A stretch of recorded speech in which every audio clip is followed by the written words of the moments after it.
side, that's Flame solo. Of course, yes, Darshan semi-counterpicked himself. Flame able to do well in the matchup he's supposed to be. Detriment, especially in carry matchups. Sometimes you'll see him as a Fiora roaming to join the team and putting himself behind on farm. And on champions like that, I definitely think it is 100% not worth it. It's obviously different on a Maokai. It's more okay to be behind in farm and looking for these plays, but it's only okay to a certain point, right? Yeah. He's now down 30 CS. If they can continually make plays around him, it's okay, but if you get yourself to a point where you're down 50, 60, 70 CS behind a Cho'Gath and he just becomes such a stronger tank in the 5v5, well, it's no longer worth it. And I mean, again, Darshan's going to be losing minions here. They have the Rift Herald. That's going to be very likely another turret just going the way of FlyQuest. So, you know, was it really worth it for him to kind of put that little bit of pressure on the fly, which resulted in a tiny bit of turret damage? And this is one of the things I most question about Darshan's play, and whoever is calling for it, who knows, maybe it's someone else, it doesn't really matter, but it is the decisions that they are making with this player. Totally agree. The farm lead is actually slightly greater in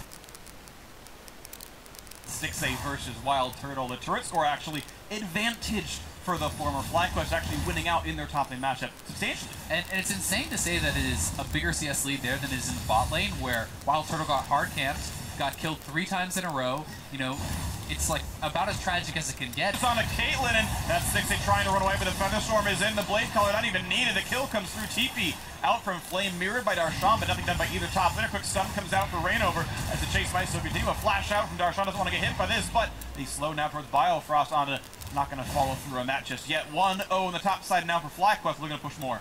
Yeah, nicely done by them. They're the ones who are going to be pushing up on this turret. Not a lot of wave clear in position. It's really just Biofrost, so this is going to be a FlyQuest turret here, almost guaranteed. Another banner popped up.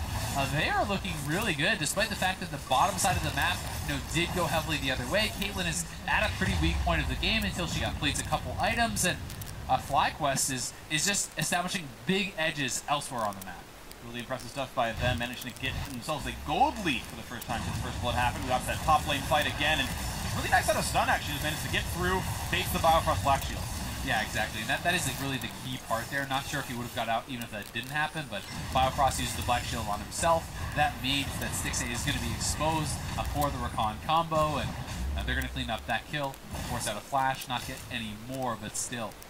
The edges are growing a bit there for FlyQuest, and Wild Turtle, you know, catching up a little bit off that, you know, does pick up an assist, does get some turret gold, and you can see that the Zeke's is already completed here for stun, which has become such a common first full item pickup on the Rakan. People are really starting to like this and value this item more and more. Not only the slowing field for the Rakan, kind of increasing the power of that engage, but the true damage, or not a true damage, like magic damage burn based on your damage. Yeah, it's definitely really powerful. So cool to see the item. It's been unsung for a little while, and we'll see if FlyQuest can converge on some more kills pretty soon. As their 600 gold lead now looking for a bit more to do, as mid lane is a bit under pressure. Huhi playing towards the back, waiting to wave clear, but dives can always be threatening. The Morgana coming down now, but there's the flash engage. The back chase by Zach, going to pull him in. Shot going to buy some more time. The left cross brings it back to the forward front. Flame is here. The damage of it coming across the silence, and that's the kill on the Huhi. 1 for 0 so far. Blade Collar going to come through for a little bit more, as actually Fly will lose his life. Stixxay finds that one. Stun going to fall. A double kill now. Caitlyn, 5 of the kills from the team. Looking for a bit more. A huge rupture on a 3, though. Buys some time via Flame. As Anna forced to run away, Blade Collar doesn't find too much as they keep running away, and that will be the team surviving. Still +1 to counter logic gaming. That outer turret will fall. Yeah, nicely fought back there by CLG, and you can see how well Huhi was able to survive that, largely in part to the fact that his Seraphs was already completed at this point in the game. That massive shield plus the E self-shielding with Command Protect there did buy a lot of time. They were expecting to be able to burst him down much more quickly than they did, but he cleanses, he flashes, he builds space, and he buys time for his team to come in and turn that fight around. And just look at how much shielding this really is. I mean, they're expecting a very fast kill, really quick fingers to actually get away. Black Shield comes down, Seraph comes down, Command Protect comes down. You know, that is a lot of damage that was negated. Got him a lot of extra time for Darshan to arrive, for Rainover and 6A and Biofrost to all come in and clean up a couple kills here, plus going positive on the turret. This is a nice play here from Onda, though, to actually peel them off of Turtle. Yeah. It's a little slap together on both of the CC there that would have otherwise been an extra kill for CLG, so little thing, but nicely done. Nicely done indeed. Now it's a 2 to 3 turret game as CLG managed to get quite a giant chunk out of that mid lane turret. It actually is dead, of course. Top lane mostly untouched, which you'd expect from the matchup. You saw quite a bit of damage to both these 80 carries marched into the bot lane. Not a lot out of flies. He fell pretty quickly on, but still scaling up. That Seraphs won't be too far away from his build. 1000 will be kind of like gaming. Almost finds the slow on a stun. He'll steal that ward no problem. And look for number 2. I like the build a lot here from Flame, actually. This is something that sometimes you don't see players prioritize CDR as much, but with the blue buff, he was sitting on 40% CDR already. He's already at 7 stacks. He's scaling very heavily, and having that feast up very often to continually look to increase those stacks does make you so much stronger in the later stages of the game. So, like the investment of CDR early on, like the banner, like the whole build here for Flame, and he really is going to be a terror in these team fights, especially being able to kind of help to focus down the front line is one of the biggest strengths of Cho'Gath. It's in his name, Azale. He's a terror out the void. Intentional gameplay achieved now for Flame, playing the character exactly as Canon expects. And we'll see as Sixta gets some shields and walks topside for Fly. He was mostly MR stacked, and now Raynor behind him as well. Can they land the CC? No, they won't. Oh, the out. Nicely sidestepped. Yeah, sidesteps the Glacial Prison. Goodbye, a Rome warps away. Well done there, but FlyQuest now trying to push up mid lane here. CLG, a lot of members collapsing, but I don't think they're going to be here fast enough. This should be a turret to FlyQuest's name, and that's what happens when you commit that many resources to the top side of the map. Fly does a good job avoiding it. Darshan is pushing out on the bottom side, so not really many answers left for CLG to stop that turret from going down, but we've gotten ourselves into a very close game. The gold is very even overall. It is just kind of allocated in different ways, right? The top side of the map is kind of stronger there for FlyQuest. Flame is very, very powerful. And for CLG, it's almost all about this Caitlyn. That is where their big advantage is. 1,600, 1,500 gold ahead there for Stixxay. But Turtle is on 2 items now, and he is not going to be irrelevant in the team fights by any means. Yeah, certainly not a slouch for Xayah. Just doesn't have quite that same burst of Infinity as Caitlyn, the 70% crit's going to have. So we'll see if CLG can play around Stixxay. He's been probably their star performer for the last 7 or 8 straight games. Even in the losses, he's actually been really huge. And just another game looking like that one is probably going to slink away, and we'll see if yet again Stixxay can carry Counterlogic Gaming close to a playoff spot. It's a lot of pressure on him. Yes, there is Biofrost to help protect him with the Black Shield, and who he can protect him up with the shields. There's a lot of front lines, so they have a good comp to enable Stixxay on this Caitlyn. But still, if you do mess up and you get caught by the engage here from stun, you get pulled in by Onda, you get chomped up by Flame. If he goes down instantly at the start of the fight, their advantage will be erased off the map, so he's going to have to position well, but also not be playing too scared, right? We saw how well Apollo was able to play in the mid and later stages of the game on that Caitlyn earlier. Being able to, once he was at those critical items, step forward, constantly getting damage out, and that's what we need to see from Stixxay. You really have to kind of ride that line. Ooh, the camp on the bush. Yep, unfortunately it is warded. So, egg on their face for that one. Nice try, Counterlogic Gaming. 15 minutes till the next objective comes in. Looks like we've now slowed down this mid-game a little bit here, and the gold is basically identical. CLG runs faster out of combat, and that's the only major difference here. And I do have to point out that Darshan, to his credit, yes, he was roaming very heavily and kind of deprioritizing his own lane. He has not fallen further behind by any means, right? He has kept this around a 30 CS, 35 CS deficit, which is not the end of the world. He was playing very heavily for his team, and has kind of worked out in that way. Yes, he is behind in the 1v1, but it did not continue to expand. This is not this massive disadvantage, and I think that because of it, the way he has played is certainly very justifiable. And very expectedly, of course, by looking at the scoreboard, though the gold is equal, the leads are in very different places. You talked about Stixxay's lead in the Caitlyn, that lead basically mirrored by Flame. I would argue Caitlyn can use that lead more than a Cho'Gath can over his lane opponent here, so this inequality in gold actually might help CLG overall, based on where it's distributed. Certainly can be the case. Banner, I think, throws a little bit of kind of a weird calculation to that, because Banner, yes, there is a statistical value to it as far as the actual armor and MR and all these sorts of things. Yeah. How do you place a precise amount of value on a Banner, right? And he's able to kind of build that and still win his lane, and he's going to have additional engage from this Righteous Glory. So if they can actually get a Baron and secure that with the Cho'Gath, then really that gold lead can start to become pretty advantageous. It allows you to knock down inhibitors, it allows you to take down extra turrets.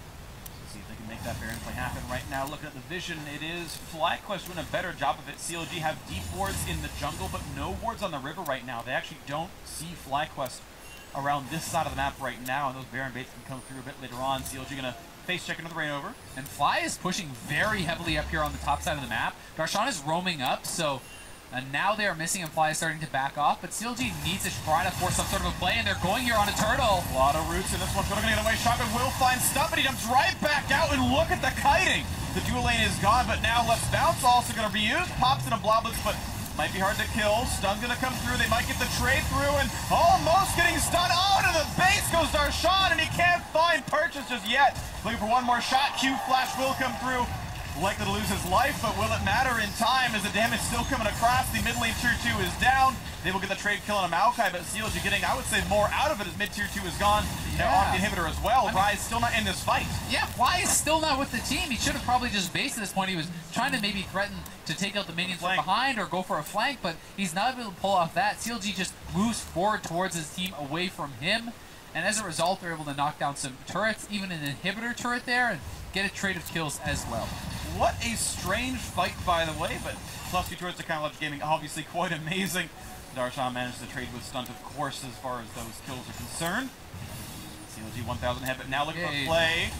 That's not going to land for a slow. No rupture as yet. The flash forward fly is going to land the Rune Prison, and Stixxay going to get the death penalty instead for that one. On they go towards the Baron. And this is that kind of doomsday situation where I talked about if you do get caught out as the Caitlyn, despite the fact that you are very safe, can get really, really hard. And they're going to try to find Rainover now.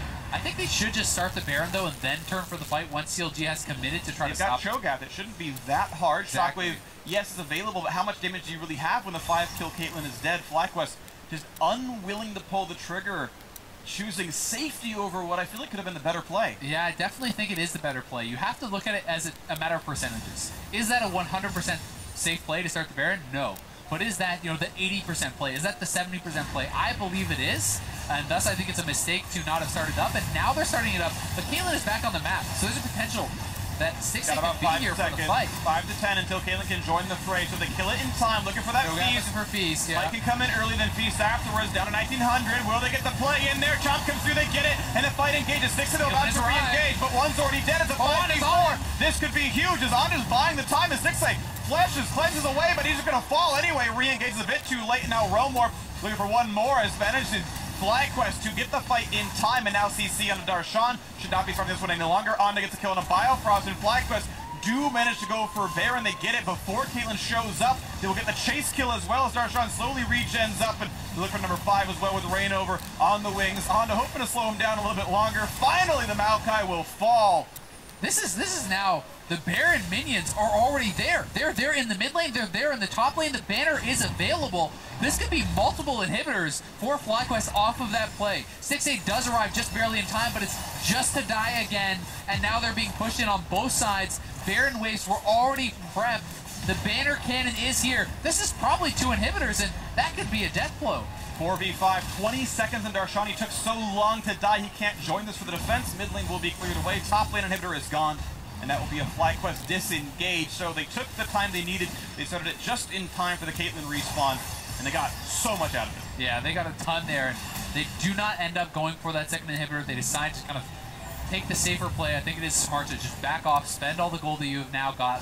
They're 5K ahead off that play, but that was enormous for them. They do start the fight. They're going over onto the Baron. They're forcing CLG in. This is after the initial pick onto Stixxay. They know if Cho'Gath to actually secure this, they're able to do just that. You'll look at the smite coming in here from Onda to set up the feast there from Flame. Here is the smite right about now at about 1800 down to 1100, and there's the second smite from Rainover. Yeah. About 300 off there, and that's the advantage the feast has. And right as Stixxay walks back, he just immediately gets jumped on by Zach. He pops the QSS to flash out, but he's rooted right after there by Rise, and he was split up from the team, so not able to be protected, not able to find any advantages with his gold lead, and that gold lead is gone now. He's actually behind Wild Turtle as far as the individual gold, which is pretty crazy to say. And it's absolutely crazy. 6,000, nearly the gold lead for FlyQuest overall as a team. They've managed to get one Drake for themselves. We saw that in the picture-in-picture. And the siege can continue. 1 minute and 14 still on this Baron buff. Banner's command not yet available here for the Cho'Gath, but doesn't really even matter. Bot lane tier 2 very likely to fall if they want to push for it. And that's going to die. No one really but Firefrost defending. Down goes yet another turret. 7-4 in that mark. And FlyQuest, again, has the minion waves timed so well. Darshan has to go up to the top side to try to deal with those super minions, but Maokai's wave clear is very weak at this stage of the game, so he's going to require likely additional help. They have mid lane being shoved in here by Fly, top lane being pushed in by supers, bot lane with the banner and cannon is prepped. And this is probably going to be another turret getting knocked down here very, very quickly. 3, 4. How high can you 5, go? Is that it? 6. Second hand is out. 7, 8. I can't count anymore. I don't know what comes after 8. Maybe next match. We didn't go over 10. 1. We're running out of fingers there. Oh! It got 1. Darshan is a scumbag. He stopped their counting. That's okay, though. He's not invited back to Sesame Street. And now, turret dead, the inhibitor low, the CC coming in, but not finding much. Rainover cutting away and pops the stopwatch. Doesn't mean too much for him, though, as Steamer attacks come through. Wild Turtle feels safe enough, but they will kite back for now. Yeah, I mean, it was a nice ult over on there in a turtle, but no follow-up came out. CLG did not feel confident to actually go for the engage after it, and Honda threatening to jump in, but that's another inhibitor down. Super minions are coming on the top side. Could be dangerous for Flame, though. Pops the... Okay, they're all... Oh, no, hit Rune too. For the shockwave on a 2, the re-engage, but they've already got 1 kill onto Flame, and they're going to find that second one as the mid laner and the top laner dead. Now, it's going to be pulling him right back in onto the front lines, but it does not matter. Into Bloblets they go. That shockwave, the follow-through off of the Roam Warp bait was huge. 3 state kills for CLG. Darshan alone against the squad. He'll be fine, though. Yeah, that almost was really nice from Fly, but he was not in line with Onda, so the root that hit Onda, you know, that got blocked, but the one beside it actually ends up grabbing Fly. So, you know, if you are standing perfectly in line with him, yeah, this Realm Warp would not get actually interrupted. They would be able to get out, so watch this one more time. Realm Warp started up. The first root hits him, but the second one from the side, actually, because Fly moved out a little bit to the left, so that mistake does cost them a couple kills. They still got the inhibitor. They are still in the advantage, but definitely a pretty costly little error there from him, giving 3 kills over to CLG and allowing them to somewhat stabilize a little bit here. To stabilize, and we'll see if they can grow from this, because it's still a 5,000, well, 4.3 thousand deficit for Counter Logic Gaming. They've got to work back from, as you mentioned, the individual gold not quite as stellar as before. The AD carries basically tied here. Wild Turtle and 6A have ostensibly the same items, and Infinity Edge done a lot of crit chance, means they're both really, really scary here. Lord Dominus Regards just finished now for 6A. He's got tank busting now in that build. Last item will be Mercurial Scimitar up for Quicksilver Sash. Yeah, I've got to say I was a little bit surprised to see the Last Whisperer was not built, and instead he's going towards his Bloodthirster here for Wild Turtle. Perhaps feels that he has enough frontline damage with the Rise and the Cho'Gath that he doesn't need to build it, but you know, he already has the Zeal build here with his Rapid Fire and his IE and Essence Reaver. I think it should have been a Last Whisper instead, especially against the Maokai having a healing debuff. I think is incredibly important part of making him less tanky with that passive. Every time he autos in the late game, it's hundreds of healing, so definitely would have preferred to see that be a Last Whisper into Executioner's Calling. Yeah, might have been the right choice for him, but he's choosing safety instead, choosing to not die, and he's hoping the damage numbers are high enough. 4,000 gold puts FlyQuest ahead, and that might push him over the hump regardless, and could inform the choices, but you're right. I think it's a contentious choice here, and he chose safety. Now, Onda getting rid of some of the blast cones, making sure they control vision around this Baron, spawning in 45 seconds, and CLG, they've got basically nothing down there. They can see a disengaged ward in the Baron pit. That's basically all they've got, so good luck Counter Logic Gaming finding their way into this one. 30 seconds, though. They don't need to rush this just yet, but they're going to try to get some vision back. They find CC, but Unstoppable is what Onda is, and he pulls in the front line, looking for damage now. A Stone Plate pop, that's 5,000 health on a Sejuani. That's not going to die anytime quickly. Definitely not. Turtle able to get some damage in on the side, though, on the sticks, kind of pushing around. And Darshan is flanking, and they're going to probably look for this fight. You can see Darshan coming up from the river. They want this. Engagement's done, finds a lot. Rainover very low on health, but here comes Darshan. Finds this one, goes in. Nice jump up for Wild Turtle. Ulti comes across. Who's going to find the shockwave? It's going to be damage on the stun, but he gets out, and that's the Orianna ultimate down. They found out. It's chomped by Flame. He snuffs him out entirely. Darshan next up. He burns down as well. 2 for 0. And that's going to be them walking it into the base. Can you even defend without shockwave, without your AD carry any longer? Top lane inhibitor, of course, there. No turret in front of it. Rainover certainly cannot defend against 5. Yeah, and the banner is even available. I think this is all she wrote for CLG. They just can't keep Stixxay alive in these fights. Had full summoners available, has the front line, has the Black Shield and Command Protect, but it has not been enough to keep him alive in these fights. And FlyQuest deciding not to try to go for the end, instead want to triple inhib before going for any potential ending, perhaps taking what they believe is the safer and perhaps more guaranteed win. They go for triple inhib, and they pull back for Baron, yeah, because if you do go for the end and lose the fight, then CLG can take the Baron and perhaps turn things around, so they want to play it a bit more safe. I still think there's a pretty high chance that they could have just bullied it down and ended it with 2 tanks in the front line, and how strong Fly and Turtle are, you would knock down those next turrets very quick. No shockwave means there's really no danger being dove on, and Darshan TPs to run towards the Drake. They're going to get something back for themselves. It's the first Elder of the game. That little graphic, of course, in the top left, slightly lying to you, so CLG actually getting a pretty meaningful buff. Almost here, though. This is not guaranteed CLG's by any means. They have the Baron. They are in range for the Smite Steal, perhaps, if Honda wants to go for it, but he doesn't have vision. 5,000 health, 2,000. They should be able to land this one, no problem. And do you fight against his Elder buff? They're going to try to send Rise in the back line, but CLG cutting to the top. Command distance gives them some move speed to kite away. They should get out of this one. And CLG, I think, make the best play they could have rushing the Elder Dragon. Yeah, well played from them. They're going to get a little bit more combat power there, but now you can kind of just, as FlyQuest, you base, you spend your gold, and then you push in 3 waves of supers with Baron, you walk the minions in, make CLG try to just fight against those Baron minions, and it can be exceptionally hard to actually hold your ground in those situations. But here it is one more time. The Flash W reactively ulted out of by Turtle, so beautiful start from him there, and then watch Stixxay on the side, does get just absolutely destroyed by the Stoneplate Feast there from Flame, and that is some of the advantage that a Fed Cho'Gath can give you. If you get low at all, you get deleted. I mean, that's a 10 stacks Stoneplate Feast. That is an enormous amount of damage. That is pain incarnate. True terror from the Void here in this one. CLG hoping to lick their wounds and somehow survive and get their tanks to scale up to that beastliness that is Flame right there. He's basically a wildfire. See, his bot lane is now pushing in. You mentioned maybe a bit of a 1-3-1 or 0-2-3 right now as the lane assignments. As the Zac coming over, Honda going to help push this last inhibitor down. The Baron buff is on. Fly in the mid lane, shoving in those side lanes. Wants to make people respond and wants to keep those Baron buffed up to try to make it more difficult to respond. But CLG does have a ton of actual combat power right now with the Elder active. They do have a lot of true damage coming out, so it's kind of this push and pull. Yeah. Back and forth they go. Fly infinite man, of course, at this point. Death Cap done. He's got plenty of AP, but similar for who he's Orianna, these shockwaves can absolutely threaten the 0 MR built Wild Turtle. He's got to react with his reflexes. He's got to ult and immune that CC because he can get popped even through the Bloodthirster. And in that last fight, he did a good job, but honestly, maybe for CLG, they need to just be focusing more on protecting Stixxay instead of finding that perfect dive, because the last couple fights, they've not been able to do that. They do have a good comp built around him to keep him safe, but haven't been able to make it work, and he does do a lot of damage at this point. Find a summon of Zac, but how easily can you kill that champion? Actually, really good damage. Yeah, down to 500 HP. That was pretty meaningful, and it means that CLG gets some more respite here. The Dragon buff will, I believe, end sooner than Baron will, so this will be a slight power play there. Elder Dragon buff just now turning off, it looks like. That was Turtle's ultimate as well. Actually used it to dodge a binding, I do believe, so that is Xayah without the ulti.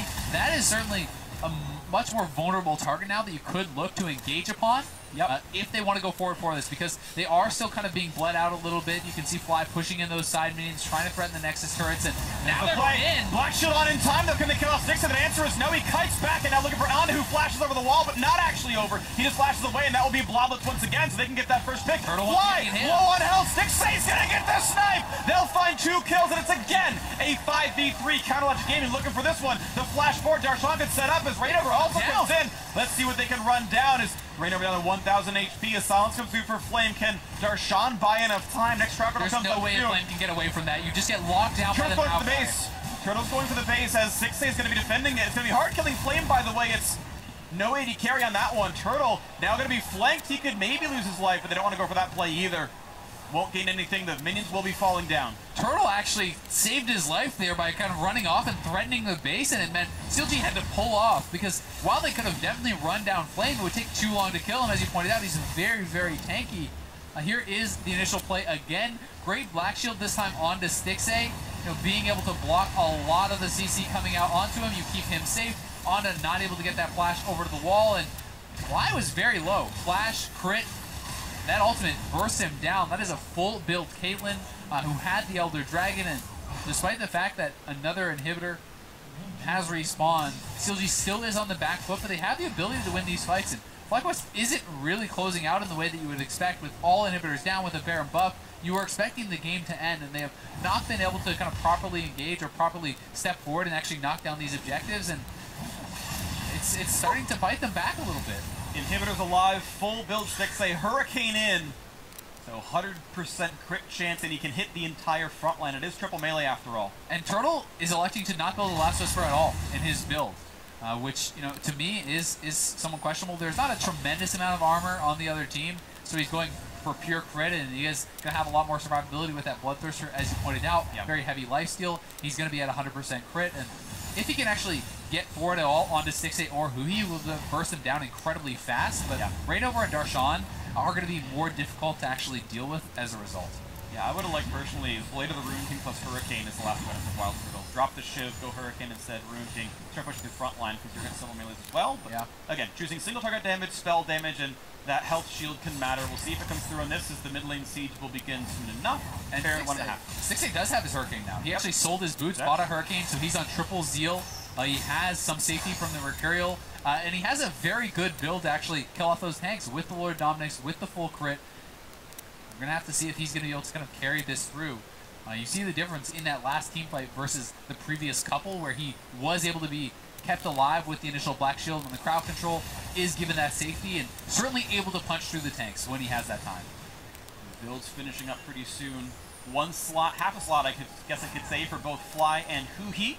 Still a full item to go for Darshan on the top side. And here comes the engage. They find the stun and a flame. Gets away from that one really quickly. And now the re-engage might mean a little bit more as the big root comes in.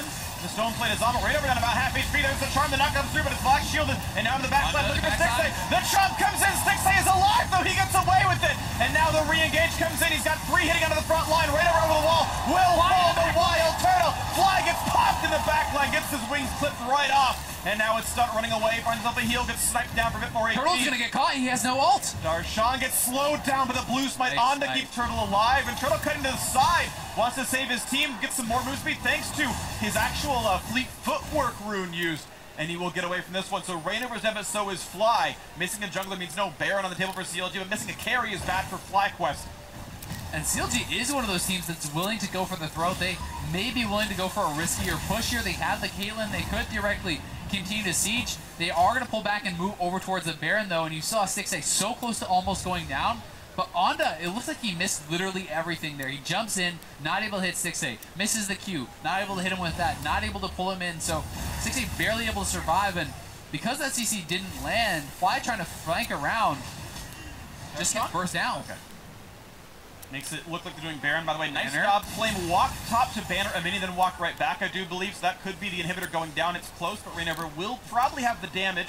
He's taking the aggro, looks like. So that's going to be staying alive there. But they're under the Baron, and this is a feast available, and Cho'Gath will look to secure this, but CLG trying to fight right now. And that's going to be picked up. Now, will the re-engage look any good? As Sejuani is far away.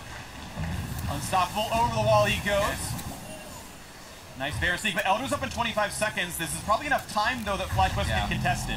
With the Baron recall, they can reset, they can get back out there. Minions still pushing on the top side. Remember, they had to move away from that because they wanted to be in position, and there is still a banner up there.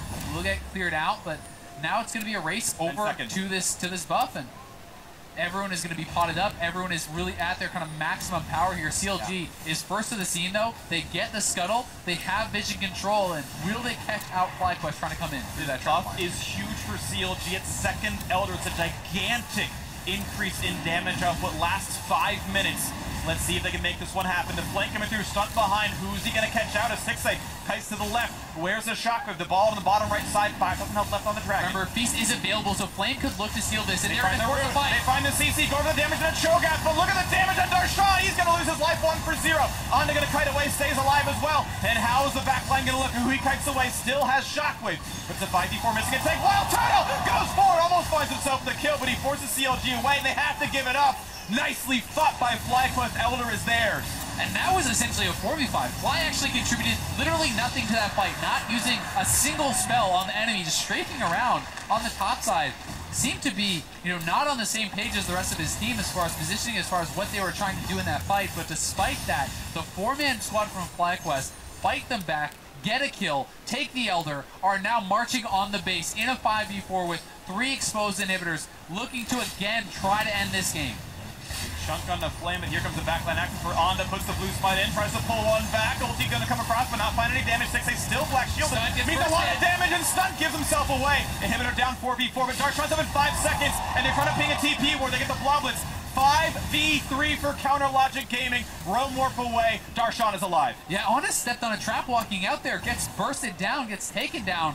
And CLG, are still defending their base. They are worried about backdoor, so they're not going to fully commit to the fight, but watch this fight one more time. Fly is on the top side of your screen, will not get involved in the fight at any point, but despite that, Stunt, Wild Turtle, look at Flame, so tanky in the front line, throws down the feast out of Darshan, Wild Turtle free firing, and the 4v5 essentially, FlyQuest win it anyway, so close to both sides getting knocked down there. Turtle and 6A, those are 2 6-item AD carries, 100% crit apiece, going for it. Look at the engage though, Stunt trying to go in on 6A, who already still has the black shield. He throws his life away on that engage, and now it is CLG marching down mid lane. 10 seconds on Enda, 5 on Stunt. They find the front line a little bit. Darshan pops Stoneplay, looking for damage and a flame. They might be able to kill off the Shogun Shockwave to guarantee it. And that's the top laner dead. Biofrost low, but CLG can make the run happen. Looking for the top lane. Respawns have come in. It's only Flame who's missing, though. Can they win the 4v5 against Elder plus Bear? And the buffs are big. Almost finding Fly. He's healthy enough, though. Shields are on. That was really close. And CLG staying. Yeah, they're going to stay around. It's Bear and minions to try to slow this down, but they do have those supers coming in. This is Stigzy who can knock this down very, very quickly. Got chance of winning. First turret down to 1/3 HP. Stunt waiting around on the wings, and Wild Turtle doesn't have the range to poke them back. The minion wave is gone, though. That's FlyQuest's choice. And look at the side lanes. The bottom wave for FlyQuest is massive, and that is going to be pushing towards the inhibitor. They know they need to get back there and try to defend this. This wave is going to knock down the inhibitor very, very quickly. Darshan also expended his teleport on a minion there to try to keep it alive and allow them to potentially close out the game. They go for it. It did not work out. They should be able to get back in time to defend their inhibitors here as well. Inhib will live. The base will stay alive. CLG tried their very best. They got an extra kill out of it, and they got 2/3 the health off the top lane, or the upper Nexus turret, if you will. But a good defense out of FlyQuest. They got rid of the minions. The backdoor bonus too threatening to deal with afterwards. Of course, Shockwave was used to guarantee the Cho'Gath could not threaten Wild Turtle. There's the damage output so far this game. Yeah, 6A is trying his very best to, for the 6th time in a row, hard carry CLG. A lot of times it has worked as a win, but not always. I mean, they have been on the back foot for a very, very long time. Despite the fantastic start here for 6A and Biofrost in the bot lane, they got very far ahead, but it's been a long time since CLG has really had that advantage. Ever since that first Baron play, FlyQuest has really kind of taken the lead, has been in control of that the whole time. But when you get 50 minutes into the game, the next Elder means whichever team gets that second Elder power would be much stronger for CLG because they have the additional Drake, but still, this is exposed bases on really both sides. Like, there's open inhibitor mid lane for FlyQuest, 3 open inhibitors for CLG. One decisive teamfight win can very easily just end the game, lead or not. Well, let's see what they can fire for themselves, because these are climactic fights now. The inhibitors are open in a lot of these lanes, and you want to fight hard enough, you can back for the Nexus straight up, turrets or not. Flame heading topside alongside Wild Turtle. Branduin's Omen done for the 2 big tanks on the front side. None here for Stunt, though. He is pretty easily killed by this 100% crit Caitlyn. No Randomins for the CLG frontliners, I think, is maybe a missed opportunity, but... And my guess is that the last item there will be Randomins for Darshan and perhaps for Reignover as well, but they are kind of a bit back in gold in those situations. Epic play. I'm also interested to see Cannon versus Cannon. I'm also interested to see Turtle. How if he's actually going to go for a different 6th item, because he has so much gold and has been sitting on 3-4K for a while now, so he could sell his boots and buy anything he wants. Yeah. But it's just, do you prioritize the movement speed and the survivability that is going to give you, or do you prioritize the pure damage output that you would get from changing that up for another item? And so far, he has opted to keep that move speed. Yeah, I don't think fights late game typically become that close of stat checks. It feels like the super late game fights are much more about making the right choice and being in the right place. Yeah. and Boots certainly help you be in the right place. So I actually can totally defend a late game AD carry sitting on Boots. Mages do. I think especially when you are also the shorter range guy, but they're actually looking for the engage on a flame here. We'll see if this pays off. Pop stone plates, that's on cooldown. That's a trade for Glacial Prison. Down not all good. Play coming out of right over there too. Yeah, so, you know, definitely the advantageous trade, only slightly so for FlyQuest, but they are looking for that pick, can't find it, and Sutton has collected himself, and he's back with the team. They're in 50 seconds. He's trying to push away the mid lane. There's a wave coming in on the top side, though, so we've got to react to that at some point. Darshan does have teleport available. He can get there without too many issues and keep you back. And FlyQuest is sitting on 2 banners, so they need to be actively using them. They're both off cooldown now. You want to see those getting dropped on side lane cannons, but it's hard to find opportunities to do so, and CLG is already onto this Baron. The Baron's probably just going to die before FlyQuest can even respond. They're running over there now, but will it be too late? They've got to respect what the engagement looked like, though. Keep in mind, high damage is available. Chose around, but he's been CC'd out. They can go for the smite and pick it up, and the Baron's going to go over to CLG. Now the re-engage comes across onto the front line. He found someone to pull back in. Onda's pretty low, but so far it's okay for the back lines, as 2 kills have come through. Catalytic Gaming gets a double out of Hu. He then chase down towards Fly. They might get that third. Onda in the backside, looking for damage. Cannot get 6. That's Bloblets, and now it's just the depths of all of FlyQuest. 2 of them standing, but CLG all alive, looking for the mid lane now. And CLG are going to look to continue this miracle run, to try to pull it back, to try to make the playoffs. So far behind in this game for so long, but every time you doubt them, they're able to battle back, and they are going to be able to take this game. 51 minutes in, they were down in gold for so much of it. A very interesting and chaotic early to mid-game. 5v2 on the turrets they go. They're going to find the kill on the Fly. Trade or not for the mid laner. Counter Logic Gaming improved to 6 wins, and their hunt for that playoff spot remains strong as they take down FlyQuest.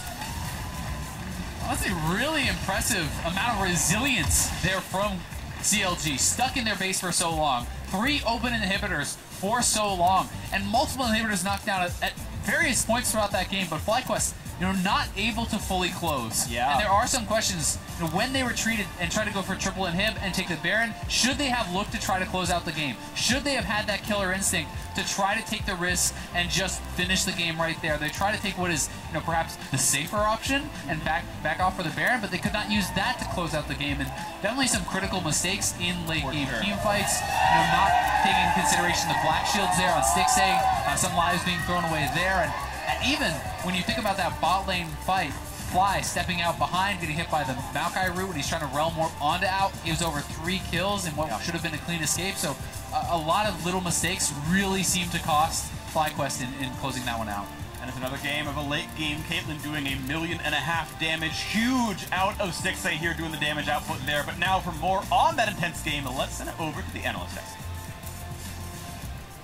Intense is one way to put it, Freak. That is definitely one way to put it. But CLG come out on top in a very scrappy game between them and FlyQuest to keep their playoff hopes very much alive. Technically, yes. What again? Yes. 3 games in a row now, and it's actually insane to me how many CLG games come down to these really weird and long sequences of events, even when it doesn't feel like it should. Right, this one definitely didn't feel like it should. No, I mean, you think they're going to run away with the game, they should be taking everything over, but now they've taken so long to kind of extend their Caitlyn advantage. They're getting ganked in these long lanes, Flames CPing in, they're getting all that looks, they're getting their mid lane attack. This dive, not super clean by FlyQuest, but you see the right idea of how they want to play these engages out. Yeah, Huli ends up living a really long time during this game thanks to an early completion of Saracen Brace. Stixay picks up 2 more kills on the back end, which moves him to 5-1 pre-20 minutes on to Caitlyn after this one. But I mean, he was 3 kills at like 7.5 minutes. Well, as much as was going for that, they were always messing up their map position. So Flame had taken more turrets himself early in the game.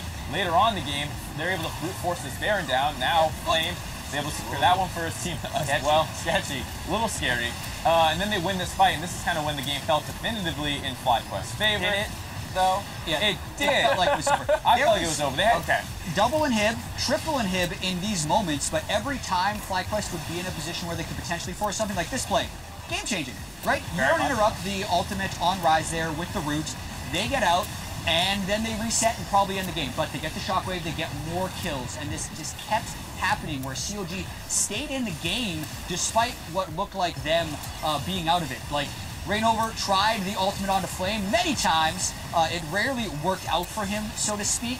but eventually they're able to pull through. Like, I don't Oh, remember what it's happened tough, here. man. It is tough to watch people play they Zac didn't in get team Stick fights. in this fight. After watching Dardoch play Zac in team fights, it is a little tough sometimes. But yeah, this is another one where they didn't actually finish so off close. anyone other than Reignover, so they win that fight. This is where CLG finally gets their first Baron after, at one point, defending against Baron, Elder, Dragon, Burn. Yep. So CLG's base defenses were pretty on point. They never were able to finish off Stixxay, and like we said, with how big he was early in the game, he was at 6 full items, boots sold at like 30-something minutes. And they finally get the Shockwave onto Wild Turtle that isn't dodged by the Xayah ultimate. And then it's kind of one true carry in the Caitlyn versus a dead Xayah, because Turtle's damage was really strong considering how the game actually started for him. Really strong, 91k. Nothing in comparison to 91k though. Oh my goodness. I mean, it's in a 51-minute game. get the rest of the bars off the graph. They don't even need to be there at this point. Hold on, what's that 91k DPS? damage out of Stixxay over 51 minutes. I'll let you do the math while I continue to talk about him. I mean, this is the interesting thing here, Mark, is that so much of their success here on the back half of the split has been off the back, the back end of solid performances from Stixxay. Massive kill counts coming through and high damage output. Absolutely. Insane. Yeah, they played around him this entire game, well, maybe to a fault, but he stepped up when it really mattered at the end. All right, well, we are going to take a quick break to stop down, toss it out to Ovly for a quick word with our victors. Thanks, guys. I'm here with Stixxay. Congratulations. You're keeping the playoff dream alive for CLG. Such a back-and-forth game. How are you guys finally able to pull off that win? Just a lot of playing very safe, and honestly it felt like we just kind of sat at our base for like 30 minutes, and just because we have like a really late game scaling comp, we were able to win. Now, there was some carnage early on in the bot lane in this game, and it seems like both you and CLG have made some major improvements over the split. Was there a shift in team mentality or playstyle, or what put the team back on track? I think patching 8.4 was a pretty big reason for that. I think it just makes a lot of sense to play towards your bottom lane, and we're also really good at doing that, so that's probably why. Well, speaking to your bottom lane and new changes, it sounds like Biofrost has become the new shot caller of the team. What's it like working with him now as a shot caller? It's a bit different. When Vincent first came in the team, he was pretty quiet, and he communicated the things that needed to be communicated, but it's a little weird to hear him, commanding people around. But he's doing a really good job, and we're only going to keep improving, so. Well, like I said, the playoff dream's still alive for CLG. Rough road ahead. You play Echo Fox tomorrow. What are your thoughts going into that? Did Echo Fox win today? They did not. They did not win today. Okay, well, we won today, so I'm just going to say that we're going to win tomorrow, too. Confidence coming from you. I like that. And for more of the game, back to the desk. I like it. Confidence out of Stixxay. But let's talk about this. Actually, we'll get to the road ahead in just a moment. Before we do so, I want to talk about CLG and Stixxay in this game. I think they identify that Stixxay is the big reason that they're winning this game. I think FlyQuest also identified that, so they go for this really aggressive fight down the bot lane. It turns south, and then CLG see an opportunity. Hey, we can snowball our bot lane after this. And when they get that kill, that benefits Stixxay, because Wild Turtle isn't getting CS. And then Reignover also puts his first gank bottom, which is very rare as a red side jungler, catches him off guard. That's the second kill. But what they ended up doing is they actually never recall. This is with Doran Shield still. Third kill, third gank down the bot lane. And it was a little bit over-indexing on the bot lane. Stixxay had a great game, as you see. That DPM. That's the highest in NA LCS history, I just believe, heard. So that's a pretty impressive number. That's really a large damage per minute. A lot of it does have to do with hitting the stone plate Cho'Gath, but this is a mixed game, mixed bag of a game. Right. Because the bottom lane dominated, he carried late game, but the way they didn't actually snowball his advantage. He got the advantage, but the map never turned in their favor. And it was actually FlyQuest who ended up getting the map advantage through top lane with the Cho'Gath, who didn't get any help. Means the first gank was good, right? But the recall timing, as Mark said, was not good. Yeah, you easily could have taken a BF sword as your first back early on against a long sword, came back in the lane, and just taken that 2v2 while your jungler influences the rest of the map. They had like 5-man plays around the bot lane. They're continuing to gank this like massive advantage when it's like you should just take that and run with it. Right. I mean, yeah, definitely would have liked to have seen them push that advantage a little bit more. That said, they do pick up the victory, and so that's where I want to kind of look at the road ahead of them if they are to make it to the playoffs. It is technically possible, as Jat has said, but looking at the standings, there's still a full game back with a game and a half technically with TSM yet to play today. Yeah, I mean, last week we said the most counter-logic thing to do would be to lose to FlyQuest. They almost did. Clearly that didn't happen, Dash. And then clearly. So, what actually needs to happen for them to catch TSM? They actually only need to go 3-1, or they need to win 2 more of their next 3 games. Okay. If TSM only wins 1 of their games. And the final game of the season is against TSM. So CLG doesn't have to beat Echo Fox tomorrow if they win the next 2 games they have, as long as TSM loses today and some of their other games. Plus, there's still a world where they can catch Liquid if Liquid tanks them. So to simplify Jat's little thing, TSM plays Liquid and Cloud9, 2 very conceivable losses, and then it is actually in CLG's hands if they can beat them in the final game. If they beat them in the final game of the split. It's not gonna happen, man. Like, technically, it I could. know why you're saying that. gaming You're to saying that just so it does happen, and then you don't look so foolish for your preseason rankings. It's not gonna happen. It would be the most counter-logic thing ever to win my the last game of their season against TSM to knock them out of playoffs and take this. They look so shaky in this game. But it's not unreasonable that they beat Fox tomorrow, given that they are choosing to play through the bot lane, and that's where Echo Fox has been struggling. Up And they next, beat though- Fox before. That's true. And they beat Fox. We forget that they handed Echo Fox their first loss. Anyway, up next, Optic Gaming hope to take down Cloud9 in Game 3. Don't go anywhere.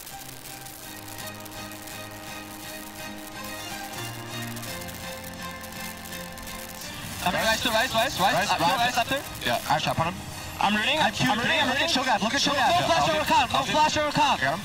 Go. Show gap. But one's already dead as a body four. This could be huge as Anda's buying the time. The 6-8 cleanses away, but he's going to fall anyway. Okay, sit. Turn on. Okay. I'm going to go over. And the Baron's going to go over to CLG. Now the re-engage comes across onto the front line. He found someone to pull back in. Anda's pretty low, but so far it's okay for the back lines. As 2 kills have come through, Counter-Logic Gaming gets a double on Who in the chase down towards Clyde. Welcome back to Remember This. In Game 5 of the 2016 Spring Finals between CLG and TSM, Stixay manages to ace TSM in a fight near Dragon, winning CLG back-to-back NA LCS titles.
welcome back for Optic Gaming versus Cloud9. Now that your hearts have settled from the first 2 games of the day, my name is Julian Patriot Time Carr, joined by Aiden, Zyrene Moon to bring you game 3, 4, and 5. Yeah, I'm absolutely excited for it today, especially this game and the one coming up right after. Well, with that, let's take a look at the starting rosters. Selecting blue side, it is Optic Gaming. In the top lane, Zig is back in action in the jungle Acadian. Their mid laner, Power of Evil, bot and support Arrow and Lemon Nation, and their coach, Zabutin. And that means facing them on the red side, it's going to be Cloud9. In the top lane, that rookie Licorice, Jungle's been scaring, Jensen bodying people in mid with Sneaky and Smoothie as the bot and support with Coach Reaper doing the brain check. Well, it's do or die for Optic Gaming if they want to make a last-minute push for playoff, Zyrene. Yeah, they did give Fox a run for their money, but once again, they fell short. They added Dokla to the roster, but that didn't seem to solve a lot of their issues that they were having around that top lane. And now they're starting Zig, their original starter, and it's a tank meta right now. So he's typically done well in those types of metas where they don't have to focus his lane. But Optic, you know, even with Zig and Dokla switching out, they still haven't beaten any of the top 6 teams in the league, and they're going up against C9. And yeah, it's not like they're facing a wounded Cloud9 either, who bounced back from their loss in Week 7. Yeah, so far none of the losses that Cloud9 have suffered have been damning. C9 were up 10k gold in the game that they lost against CLG, and they brought it back in their game versus Golden Guardians. And in that game in particular, Cloud9 proved that they can still rely on Jensen to come carry if it ends up being one of those games where he does have to have this standout star performance. And Smoothie mentioned in particular how the 8.4 patch has been a little bit hard for them to adjust to because they tunneled on this banner strat, and once they went back to the basics, they did look better. I think I even heard from Jensen in an interview that he said, you know what, when I first saw the patch, it just seemed like so many changes. I maybe didn't like it that much, but as we played on it more, we got more comfort. And I think for a lot of teams, even last week's game versus this week, already we've seen quite a lot of differences. Yeah, and the games seem to change. The first game didn't really have much of a banner in it. The second game was all about banners, where we had banner minions fighting each other in lanes. So I wonder what type of game this is going to come down to because Cloud9 said, like I had said from Smoothie, that banner really was something that they didn't favor too much and they got distracted by. So we'll see what Optic pull out here, especially with Zig in the top lane. I'm expecting a banner from them to help them see. I certainly think as well. One of the things I like about banner for especially kind of the bottom half of the NA LCS right now is that it kind of gives you a very simple game plan. It's pretty hard to mess up with a lead once you get banner kind of pushing all the ways. It does some of that macro work for you. Yeah, it ends up helping you end the game if you do have an advantage, so you don't have to rely on risky team fights. But Minion Dematerializer was the counter that came out last week, and so we'll see if one of the laners on Cloud9 take it. We've seen like mid laners take it before. We've seen supports hold on to it for a long time, and then sometimes the top laners even just have it for the laning phase. Yep, just last game, Darshan had his 6 for a long time, predicting that banner in from Flame. It was a long drawn out one. We'll see what happens here. Game time was pretty quick last week. I think anecdotally, just this week already, it's probably slowed down a touch as the teams have readied up and prepared as we're now into the draft for Optic versus Cloud9. Galio, the first ban there from Optic. Always fun to see Galio banned against C9. Yeah, and make sure that Jensen doesn't go to the side lanes here. But one thing that I'm looking for in particular is we're kind of getting these stock bans coming out now. Olaf, Skarner, Kha'Zix jumped up there, Galio, Sion as well. So things like Azir are left up. You end up having the Rise making it through a lot of these champion selects when he should be banned away, I would assume. But it just seems like some of these strategies are, especially from the jungle, are being targeted very heavily. Yeah, second jungler there, also banned by Cloud9 as Zac will get taken off the board. You mentioned Sion already. And of course, Kha'Zix banned by C9. So maybe Acadian will eat another jungle ban here. Yeah, I'm expecting things like the Skarner to come out, the Olaf, which has been banned, I believe, in both of the games earlier today in the first round, as well as the Kha'Zix. So those two champions haven't seen play today. And there's the Rise up against Jensen. So yeah, it looks like they don't want to first pick that for PoE, but they also don't want that to go over to Cloud9 in particular. Kind of a mix of solo lane bans there for Optic. You mentioned Skarner. I think that's the obvious one that jumps out. Almost no team is willing to let Skarner through a draft. But you would let it through if you say, we're going to leave both Olaf and Skarner up. You pick Skarner, we take Olaf, which came up as the counter because you run Predator and you can't be pulled. So that looks like what they're doing here, and they're not going to go 1-for-1 if it ends up being a trade. And I love this ban, actually. Shen away from Zig is a super good takeaway, but Power of Evil puts his foot down in the draft and says Azir first pick, taking the Emperor.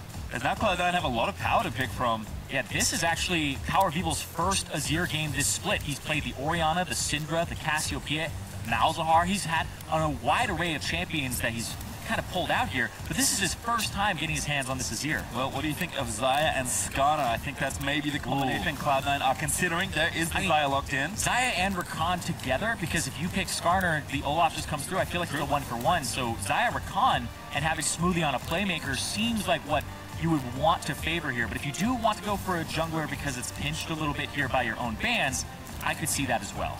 Well, we'll see what Cloud9 do come up with. Certainly a lot of options to pick from here. I'm not sure if they expected Azir's priority to be so high for Optic, given that, like you mentioned, PoE hasn't played it yet, and Cloud9 say we'll stick to the tier list. Do take Skarner here as their second pick. Yeah, looks like the Skarner comes through, says if you don't pick the Rakan, we're going to take it. The Olaf just trades 1-for-1 like we had talked about a lot during the bans, and it came up as the counter. And Tahm Kench, another counter.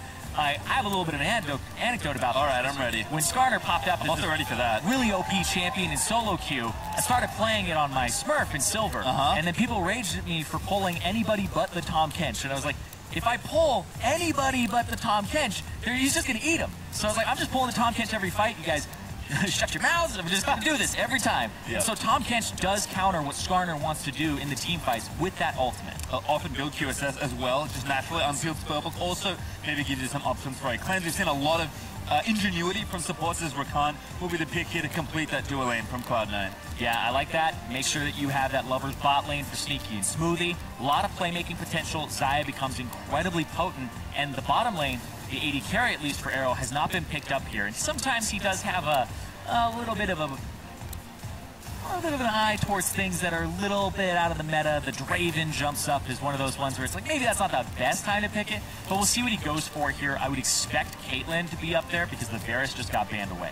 Yeah, Varus banned away. Cho'Gath also banned by Optic for keeping some tanks away from Licorice. Tristana is the second ban. There's sort of more of a preferential ban away, taking one of Arrow's champions off. Again, like you said, maybe not the most expected pick. Caitlyn has been seeing a lot more play, but I do like this kind of taking away a pick you know he plays well. Yeah, it makes a lot of sense when I reflect back on it, because Arrow is that late game hyper carry, not going to smash you in lane alongside Elimination. It's more about, hey, can we safely make it to that mid late game? And Tristana does suit him a little bit better. The Twitch is also one of those signature champions from him, so he's all about that scaling and outplaying in team fights. Yep, Insurance, they're also in the late game with Azir, so I think Optic trying to assemble some sort of late game carry combination. Kled, though, is the next ban there for Optic. So, I mean, in a tank meta, Zig, he was kind of the OG in the NA LCS. Yeah. The clever Licorice is kind of showing, yeah, don't give me a matchup where I can crush you, because more often than not, he will. I mean, speaking of crushing, Licorice actually has the highest CSD at 10 minutes. Jensen is a changed man. There's a Karma picked up with Rakan already selected. Yeah. I mean, I saw Bjergsen playing this a lot on his stream, and so Jensen has picked it up as well. This is very potent. You buy the new AP items, you can get the Luden's Echo and Wave Clear very early on. I think Tyr is really what people favor in the mid lane, though. She becomes so hard to kill. So Tank Karma was always kind of this fringe top lane pick that some people trolled around with, and then she can stay. And they joked about it, but come on! Arrow Draven will be the pickup. There's the on for Zig to round things out. Now Licorice with his counter pick at the ready will take something into that tank matchup, but Arrow actually took Draven. Yeah, and so he's going to try to smash that bottom lane. It is Xayah and Rakan. Their level 1 is so potent, and their level 2 as well, because you have all of this power from the Xayah W that's enhanced by having Rakan alongside you, so it's just even more damage just busting out of her. And then when she gets the E, really, you do have to find an advantage early on with this Draven. All right, Licorice is going to make it a little bit spicier. No tanks for him in the top lane. We've seen him struggle a little with the tank shift, so he's going to take Gangplank, which I think is even better because Jensen is willing to play a champion like Karma. Exactly. You expect it to be a tank top lane meta here, but with the Skarner coming through, and they have kind of 1.5 tanks here, and then the Karma can give shielding, which will, I would say, is another basically half of a tank. You're allowed to kind of have 2 tank compositions that get buffed up by this Karma mid and has kind of 2 supports alongside it. Another thing to add is this GP makes it really hard for Draven to operate in team fights, because you put down the ultimate on top of him every single fight, he can't really move block out of it, he has to stand in it, kind of get movement speed burst from his W, and try to get out of it before he can deal damage. Otherwise, you're just picking him off, and it ends up being a really good fight. So Licorice picks kind of to counter what's going on the other side, but also comfort for it. I do like this in general. Both teams coming away with very solid drafts. And I like to see some mix-up here. PoE, his first Azir game in the NA LCS. Arrow back on Draven for, I believe, the second time in his, at least this, first time this year. Yep. He played Draven up against Golden Guardians. He went 5-1-5, and then in FlyQuest the game, he went 3-1-7. So he has only died twice on this Draven, one in each game. Total scoreline is 8, 2, and 12. Did he make it work in this game versus one of the more potent duos in the league this spring?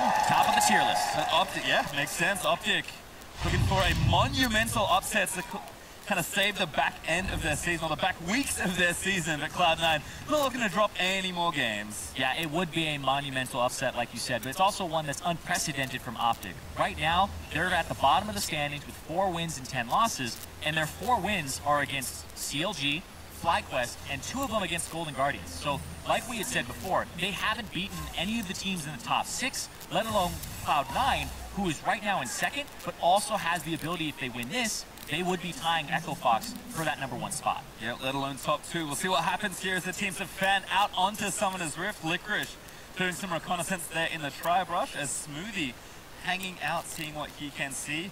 As some quick check-ins, Jensen does have Dematerializer and Airy, pretty standard stuff, and we'll see if he can kind of poke out this Azir and keep Power of Evil back in this lane. We've seen Mid-Karma in many different iterations, but haven't really seen her since Runes were reforged. Yeah, he also has Scorch for that early poke, and he has Ultimate Hat. Something I almost never see people take is that Ultimate Hat, because it's not actually additive in terms of the cooldown, it's multiplicative. So once you have CDR, it doesn't actually give you the exact number it's telling you, total. It's giving you, after that CDR is calculated, then it gives you the percentage off of it. So the fact that Karma casts her ultimate very frequently, though, makes it so these breakpoints where you can Soul Flare one time gets you really having to hit like 2 or 3 people with it. You get your ultimate back pretty much instantaneously with full CDR. Yep, certainly nice to see. As Sven will start red here. Licorice offering some assistance, but it was warded out, I believe, by Zig or perhaps the late walk in from Acadian. So there is knowledge there.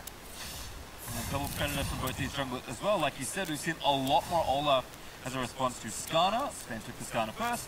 Acadian answering pretty easily here. Yeah, they both have incredibly quick jungle clears. They can handle those AoE camps, and then they also both take Predator so that they can go ahead and not have to take Ghost. They end up taking the Flash and can get out of situations that are unfavorable for them. And this bottom lane is interesting because looking at their rune choices, both these AD carries have absolute focus.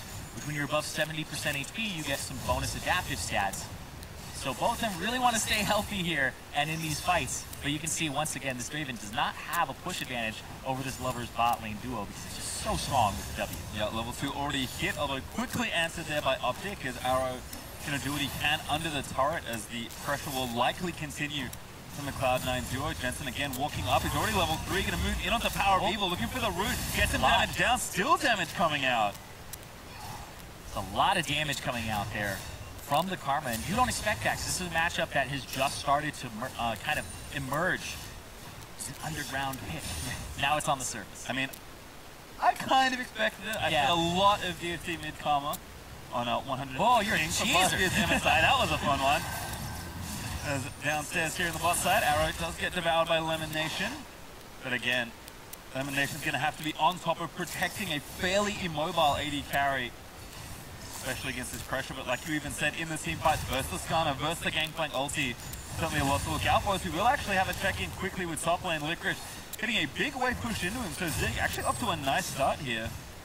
Yeah, just pushes it into him. I think actually Licorice will be slightly ahead if he's able to last hit all of these. And Zig has Guardian. So normally you see the Grasp of the Undying. Opts not to go for that and not for the trading potential. Instead, a defensive rune that only activates if you have people around you. Yeah, again, I mean, maybe if the jungler comes in, something funny will happen, but it kind of continues to build on the idea that they want to protect Arrow here on this Draven, or maybe even the Azir. They have pretty good late-game carries in mid and bot, so I can kind of see where it's going. Certainly much more of a team-oriented rune for Zig rather than the lane, but Licorice and his Gangplank received a lot of nerfs after his dominance in early patches. As Sven is going to check in here with that top side. Control ward down, going to sneak in on towards Zig. Yep, Predator looks like it's popped right there by both. Yep, Sven looking for it, but Acadian already running up. Actually might be enough turnaround damage. Lucas has to kind of back out of the way. The stun did land there for Zig as Sven. He's forced to flash for the follow flash from Acadian. Barrels are coming down. The Guardian procs. And that's first blood for the Olaf. Yep, ends up being a counter there where Acadian, right place, right time. He pops the Predator and gets the counter gank to turn it around. Let's see this here. Yeah, follows him right up. He was doing Scuttle, and then this stun comes through. Perfect against the wall from Zig. He hits the wall that's right next to him to get that knock-up on both members, and that's really what changed that fight around.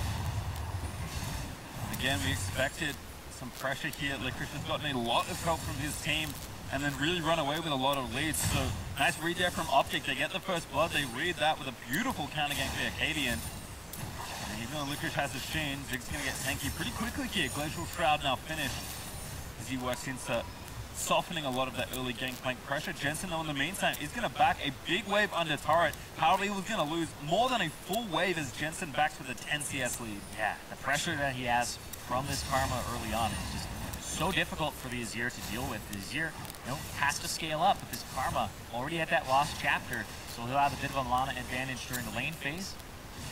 Jensen so far doing well. We talked about him coming back into, not even coming back into form. It's kind of into the spotlight because Jensen, I think, right now is the best performing mid laner in the NA LCS all around because he can pretty much play everything, which was a big criticism of him before, and now he's showing a diversification in style. Before, hey, carry every game. Now, Galio, Karma, things like that he can pull out. Bazillion, showing that he doesn't just have to carry.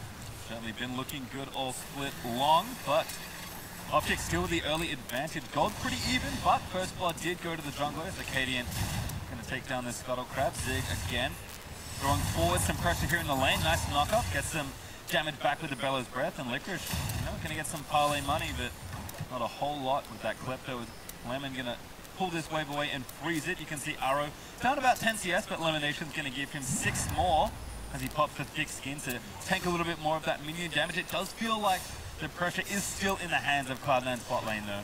Yeah, they have that pressure, they have the CS advantage, and they're even in items right now. And Cloud9's bottom lane has been performing incredibly well all split long. And Optic, it's been a mixed bag. Arrow has actually been on point. Elimination, it comes down to those team fights and a little bit of the laning phase where the ball gets dropped. But right now, we're looking at 8.4 to shift it to a meta talk for a second. We were expecting somebody like Acadian with less vision on the map to be very aggressive early. The first blood went to him, and now you're expecting him to kind of carry this game and push forward with that advantage. And we'll see what he's able to do, because when he came onto the scene as a rookie, he was smashing. They've got super rush cooldown boots as well here, with the Chilling Smite already done. No enchant just yet, but Sneaky by himself. Smoothie went to go ward. Going to be moved back. No ult here. Smoothie going to walk back, but Sneaky does a ton of damage in that trade. Might have to go back here. We'll see what Sneaky can do as far as regen goes, but I think there's a honey fruit in the river that they're trying to secure for him, so that he'll pick that up. Yeah, there is. They both kind of escorted him to the honey fruit. Oh, spend 6 Power of Evil! What's happened? Panic Flash kind of felt like, I think he wanted to dash away. I was like, that might not be safe enough. Yeah. I mean, he even has the ultimate as well, right? So sometimes you just hit too many buttons, Irene. He's just fumble the whole keyboard sometimes. Hey, nice strategy as Licorice trying to fun things back up. Zig, ooh, barrel hit after that knockup, doing really nicely in this matchup, actually. Yeah, I'm surprised as well, because this is a matchup that Ornn will typically win, but not with Guardian. Normally you have, the grasp of the undying. And so Zig is actually doing really well here, even in CS, but I feel like Licorice with the Klepto, with the fact that it's GP printing money, he's still going to be ahead, but it's not like he's being crushed in this lane. I don't know if it was a mistake or not, like actually commenting on the Guardian. I am very curious, because he also has Revitalize, which I don't feel like you take on Ornn, because he doesn't really have any way to heal himself. Mostly shields, so, okay. I mean, it might work when you're low, but we'll see. It's mostly for team fights then, I guess. Yeah, gonna have to be a future question, I think, given that lane looking all right so far. Licorice, again, like you said, is keeping slightly ahead in money, but not super accelerating the farm that we know GP can do. Jensen, though, going to nab the blue buff. Good assistance there from Sven, and now the bot side Sven ready with the ulti, going to pop the Predator. Smoothly looks for the child, lands it as the pullback, lands in onto Arrow. He's the target, damage back down. The GP ult's nice, and Acadian just cannot get there in time. C9 now looking for the extension in onto Lemon Nation. He's going to run it back, but he's got no flash. Feathers out, and there's a double kill for Sneaky. Optic went for that control ward, and that's when Arrow just gets nabbed back after the flash. Instead, Scarin pulls him, and then it's just the composition. This composition just does so much work up against the Draven. We saw Arrow pick it into Caitlyn once, even though he counterpicked himself, and even here, it just looks like C9 are picking on that bottom lane. Yep, certainly are, and they're going to transition that double kill for Sneaky into this first Infernal Drake. Cloud9 doing nicely on the Drake lottery here, and that one goes over easily. Vision was there for Optic, but no resources left to play with. Yeah, Arrow flashes earlier than this. He has it down from before, I believe. And he just gets pulled back that Tom Kench can't get to him. Tom Kench can't get him with the W. On a gondor from Zig. Oh, Jensen actually dodges it. Now going to flash up, but he's got nothing left. Power of Evil able to sweep in for the scoop and the kill. Yep. And so Power of Evil ends up picking up that one. They get one back on Jensen. Well, Jensen, he's shown a massive propensity for juking every single skill shot in the game, but not even he will live through a 1v4. Nice collapse there from Optic. Takes down C9's mid laner as Licorice was pushing things in, but Zig roamed down mid. Teleports back to top lane. Everything's A-okay. Like he never left the lanes, Irene. Yep. I mean, he builds items as Ornn constantly, and this time it actually goes and takes it back, so we'll see. Pretty much, you know, we'll see. I mean, the thing here in this matchup is you gotta affect it and get the GP and gank it, because GP ganks other lanes with his ulti. There's the gank there in the top side. Acadian ready. Licorice flashing a little early. Guardian procced again. Just a bit of poke there from Licorice, but Spence Garen there in time to dissuade any sort of dive. Still kind of problematic. Licorice did get a slight CS lead from the earlier roam, but Zig doing more than fine in the matchup. Spence spotted here by Acadian. Does get a ward down in onto that left side scuttle, but Acadian, it's his domain right now. Able to take that one down for himself and continue applying pressure. On the bot side, that continues here for Cloud9. Turret getting a little low. 25% of his health or so taken out. Isn't too bad, but I think it's with those two kills, that potential snowball effect that Optic really have to worry about. Yeah, and you really have to play it perfectly. When I went back and looked at it, Arrow did actually flash in the middle of that gank when he was already dead to rights trying to get the elimination, so it kind of added insult to injury there, but it was self-inflicted injury at the end. So Arrow, when you're playing these aggressive matchups, and it's one of the reasons that Draven doesn't see a lot of pro play, is if he gets shut down like that, he loses a lot of his stacks, a lot of what the passive is for him, and how you're supposed to snowball. And they're not playing around this lane. But down to Acadian. Spended pop Predator. Smoothie again with the charm combo. Knocks up Elimination after with the W. Thick skin pop. Arrow trying to dissuade them at Lemon. No summoners to play with. Another kill goes over. Sneaky. Gonna make it 3. Yep, Cloud9. You can see Spencer's all over the map. 100% KP right now into Jensen. Jensen trying to run away. Ult goes a little wide there for PoE, but unstoppable under the turret. Ragnarok pop. Flash ball for Acadian. Power of Evil picks one up. And it doesn't even get Spencer at the end. Or sorry, Acadian at the end. He goes straight underneath the turret, and he ends up coming out alive. Simple stuff there for the Olaf. Even the GP ult from Licorice burnt, but not enough to prevent Jensen from dying as Zig with a Righteous Glory already finished. We get damage down in onto Licorice. Here's Spence Garen looking for some sort of play. Smites the minion, suppresses one under the turret. No ult left for Acadian. Kind of a freebie there for Sven. Yeah, just goes right up to him. They thought they'd be able to finish that turret off fast enough. And so ends up costing Acadian's life, and with the Olaf and with the snowball that Optic have set up for themselves with Draven and having this Olaf, it's not off to a good start here. It's been kind of stopped, but they do get that turret. It's an even sweeter save though by Sven, taking away that minion. Cloud9 actually got first turret gold in bot side as that play was happening, so mid turret does get answered for Power of Evil, able to take that one out, but Cloud9 do collect a bit of extra gold as this game is eating up. Cloud9 still ahead, but 1500 isn't much. Yeah, Power of Evil actually already has the ultimate up here, and so the fact that he lags on it just a little bit makes him have to go a little bit deeper, and that's what really gets the extra damage onto Acadian. He already has the ultimate up. He didn't slide in close enough, and he didn't want to blow his flash and go for a flash ultimate. So the fact that he saved those summoner spells means that Acadian drops even lower, and that's what ends up kind of doing him in here as Spencer. Doesn't matter. He flashes after him to go and pick that one up.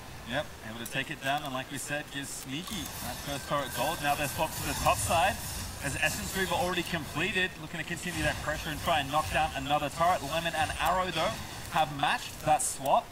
Cloud9 going to have to do a little more grunt work to take down that turret. Yeah, but that's what you want when you have the bottom lane that's ahead. You want to swap and then have them meet you with the lane that you've been crushing the whole time instead of really mixing it up and kind of just trading turrets. And so it shows that Optic, they don't really have anything to play for on the bottom side for another minute here with the Infernal Drake coming up then. But I feel like what Cloud9 want to do is shove these waves out, get priority to that Drake, and then show up there in the near future. Because you can't just stay on the top side of the map forever here with that Drake coming up. Well, I do like, as we look to mid lane, also Power of Evil, doing 2 quick kills. Hazard Ashes now goes to the QSS very early to kind of nullify any future gank from Spence. Garen Jensen also finished Stalk Shoes plus his Luden, so he's off to a nice start. But PoE, especially with this mid-section of the map open, kind of free farming away and gonna look to roam and pressure these side lanes, most likely as Optic continue to try and battle back for a bit more gold. The Luden's Echo gives a lot of wave clear to Jensen very early on. The fact that it has 20% CDR on it now and it has 500 mana means you can just rush that item straight away. Damage again, Righteous Story popped by Zig. Licorice maybe feeling some pressure. He does have his Trinity Force completed, but not getting too much damage done to the Ornn right now. We'll see if that bot lane space allows him to kind of keep that accelerated farm up, as Power of Evil might be dipping down for a gank here. See, he wants to spread his lead around. Like you said, he's got that 2-0, and they're looking for this dive here. Getting away from the Ornn is rough. Yeah, Licorice knows he's going to pop the ult early. Now going to run kind of the wrong way, but he doesn't really have any good options. Licorice flashing into the ultimate Zig with a great predictor to scoop back. Slides over from Power of Evil, looking for another kill, and he's going to get it. Yep, and that means they can push this turret. They'll trade the Rift Herald for it, because that's what Cloud9 are getting in the meantime. But this Infernal Drake, that's kind of the big thing up on the map right now, and nobody's really making rotations for it just yet. It seems like C9 are trying to keep him in the top side. Well, Rift Herald was started by Cloud9, was finished as well, as the Eye of the Herald sits there in Spence Garen's trinket slot. Still Zig and PoE going to take down this turret as C9 trying to get enough pressure to take down this top outer, but the Infernal also available. So this transfer kind of over the map is interesting, Zyrene. I actually really like this from Optic, because if they stay 2 people strong in the top lane, they get 4-man dove and they lose the turret anyway.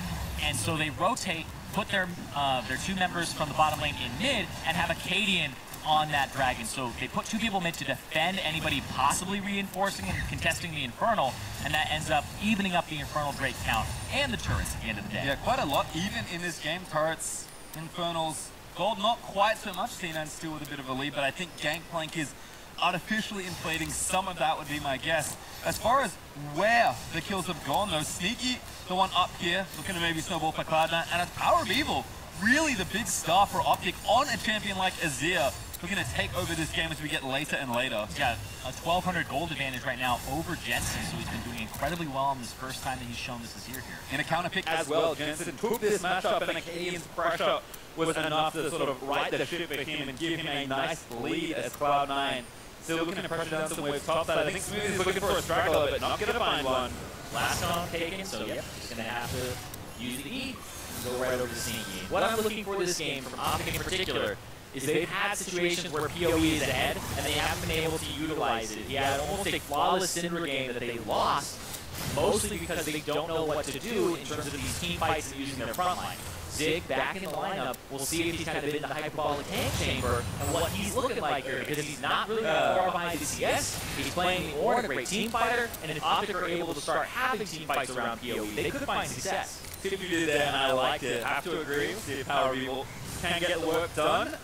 Baron spawning in a minute 45, but maybe more interestingly, the third Drake is Infernal number 3. And like we saw earlier with those being equalized, see what difference that can make as far as the scaling is happening early. Andrew's on the way for Power of Evil, as the Haunting guys already done.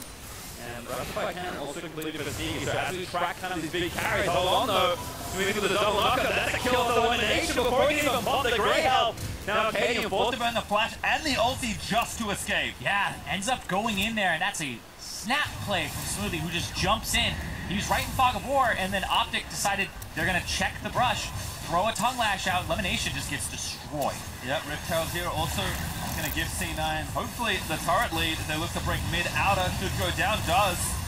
Shirley going to Gold donated back over to Arrow, I believe. I think got the last hit, but still, mission accomplished there for Cloud9. Yeah, and with Baron up in 45 seconds, getting that mid-turret equalized, that mid-turret down is very important, because now you get to just sit there and push waves to that tier 2, which gives you better Baron priority. Arrow trying to collect some farm. Does have his Infinity Edge done, so kind of on the way, but certainly behind. Despite having a farm lead, do not let that deceive you. Sneaky is still very far ahead in this game. Licorice also keeping that farm up, getting that gold, but watch this play again. Lemonation is just trying to clear a ward, man. Yeah, but then they go back in, they throw down the sweeper, they see this. Oh, they found me. Oh, I found you. And then he just turns it around, and look at that. That's only Sneaky's damage. Like, you see 4 people on that map, but that was really only Sneaky contributing to that from what I saw. And he's ahead of the curve, most certainly. 2 items in under 20 minutes. Sneaky Xayah looking to take over this game for Cloud9. Yeah, plus that W, so you get that extra bonus from the feathers going through from the Rakan. So, like we talked about a lot at the start, it was a good laning phase tool, but it looks like right there, in that skirmish, that 2-on-2, they just obliterate Lemonation, and they almost get Acadian to boot. Well, as a reminder, the NA LCS Lounge is back in business next game with Kobe, Reginald, and Steve covering Team Liquid versus TSM on Riot Games 2. Ooh, that's the rematch. That's the one time I will not fault you for not listening to me. Yeah. Oh, just the one time? Just the one time. Okay. As Chase there into the jungle, get a flash out of Lemon. Alright, little wide there on the Ornn ulti, but Licorice still the target. Gets the ult down. Jensen here for support, grabs a shield. Onto the gangplank. Zeke gonna get tied up in the tether. Does not latch slow from Jensen as Sven. Looking for a suppression. Finds one. Now Smoothie gonna dive back in, but only lands the charge. I think Power of Evil might have it as Acadian does finally fall to Jensen. Zerg's in there to try and grab a kill, but not enough disruption. Yeah, it ends up with Licorice buying a lot of time. He lives. He was the first one caught out, and Acadian drops. And right now, they aren't even going to look at the Baron just yet on Cloud9's side. They're looking to control the left side of the map and reset. Gotta be careful. Infernal up in 125. Jensen, though, he did have this completed in the last fight. Athene's on Holy Grail, helping him out, healing Licorice as we watch this one again. Yeah, Licorice gets caught here. The Ornn's going to knock him up into the wall, and then he actually gets a flash off to the other side of the wall there. So it's not on PoE, it's on Licorice to outplay, resets it, and then Acadian kind of just loses his mind here. He has the Predator up. They are like, okay, we reinforced it. PoE can come back in. He goes right to the back line, and he takes so much damage here. He has the Xayah on him, and he also has the Karma from Jensen. Yeah, Zeke with the ulti, able to kind of dissuade Power of Evil from following, and as a result, Cloud9 pick up a kill. And Smoothie did a lot of good work there, jumping into the back line of Optic and dissuading them from going forward, because now you have this Rakan if you're playing front-to-back team fights, and then the Rakan just slips right out, and then everybody just focuses the Olaf. Yep, and as we continue to check in with the carry status here in this game, Power of Evil has finished his second damage item. Leandri is now fully upgraded, but Sneaky with a second BF sword. Looking to line up yet another item, have to assume Infinity Edge, and given the pace of his build so far in this game, if that's completed even faster than you'd normally expect, the damage checks that Optic are trying to put onto this Xayah are just going to continually fail. Yeah, and when he gets a lot of gold, it ends up being multiplied by the fact that he has the Rakan alongside him, that he has Smoothie there. So it really does do a whole lot. Right now, he's almost tied for the most gold in the entire game. Right now, Power of Evil is right alongside him. Pretty much those digits are ticking back and forth. Right now, Optic looks like a Baron. They're going using the Abyssal Void. Yep, I hear Tom Kent Charlton needed the Baron start. GP also is going to spot this out and do some damage. But Optic, I think they've got enough damage to just take down the Baron. Looks like they will. They have to zip away. Scarin knocked back in by the Draven. Lemonation going to be the target. Smoothie does manage to land the cancel with the feather. And now Lemon going to get rooted up, but I think he's the only casualty. More than worth it for Optic Gaming. Absolutely, but the thing is, the Infernal Drake is live, so they'll trade permanent stats onto Cloud9 with this Infernal Drake for that Baron, so they have to use this temporary buff and start pushing, and I don't see a Banner of Command just yet. Not enough gold either for Lemon. Does have the Aegis, but does not have much left in the bank. So second Infernal, third overall will go over to Cloud9. 2-1, always nice to be ahead of your opponents in that metric. That was a super smooth call there from Optic with Cloud9.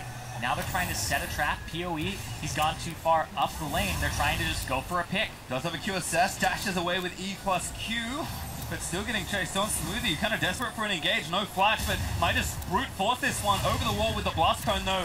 Slick little escape there for Optic. Yeah, the blast cone helping them out a lot, but may have been able to get out regardless. And this top lane is the focus. It's that one outer that Optic haven't picked up here. And so they'll equalize these turrets, and the gold will start going a little bit back towards them. They still have a decent amount to make up. Plus that Inferno on top. Yeah, 2 minutes of Baron left, so Optic take the easy first turret and now look to assault the tier 2 here in top lane. And you can see C9 just want nothing to do with it. They aren't even looking for a fight here. Jensen is mid, Sneaky is bottom. It's all about lane assignments and picking up guaranteed gold and farm and experience on carries as opposed to trying to answer this split push. Yep, damage control's nice for Cloud9, but Optic still walk away with 2 extra turrets. Now up in the turret lead, 4-2-3. And looking to maybe take down even more. Unlikely that we'll be able to break an inhibitor turret, which is always the nicest thing you can do with Baron, but maybe taking 1 or even 2 more tier 2s, giving yourself even more gold, could be on the table. Yeah, the banner of command completed for elimination here, so we'll see if they're able to get a Baron banner cannon minion push going. There's only 1 minute 20 seconds left, and it takes a decent amount of time to go across the map. So Lemon, he just buffed up a cannon minion in the base, so it'll reach in about 45 seconds. It actually takes a long time for minions to walk across the map. Well, we'll see if it's enough to get maybe even that bot tier 2. Jensen currently is answering the wave, but he might actually just get ganked here. Abyssal Voyage again from Lemon. Jensen able to use that extra speed from his shield though and just kind of walk away. Sneaky and Licorice sharing some time in the mid lane, but again just trying to get the waves pushing away from them as they now see that big Baron up cannon minion looming towards their turrets. Yeah, you do give the minions a slight movement speed bonus when you have Baron, so they make it across the map just a little bit faster. But when they engage in combat, they move much quicker, and so we'll have about 30 seconds of this cannon minion, and that's all it needs. Yep, certainly for this turret, that's all it needs. Just some poke being landed, Svenska, and trying to zone them off, but Baron Cannon still does its work. The rest of the wave is cleared out though, but Optic still 20 seconds or so left. Gonna try and do what they can here for this inhibitor turret here. Sneaky gets a couple feathers in. That's pretty critical actually that he can chunk down some of that minion's health. Well, also the fact that they start taking aggro from it, because this cannon actually tickles you. Like, it's hitting Svenskeren, and it did almost nothing to him there. So if it's hitting one of your tanks, it doesn't really matter at all. The armor will reduce it. It doesn't get bonus damage against champions, only against structures. So that's what really hurts, is when it's able to hit those turrets, not champions. Well, as you can see, Cloud9 kind of lose the minimum, I think, given the play that happened. But Optic, I think, understood exactly what they could do with the time they had. So 5 turrets to 3 now is the lead, and Optic not quite ahead in gold, actually still behind about 1,500 or so, but certainly giving themselves a map advantage and kind of pushing themselves ahead in this game. Baron 1 did some damage. Now when they move towards that next one on those objectives, keep respawning. Yeah, but we move towards, looking at scaling here.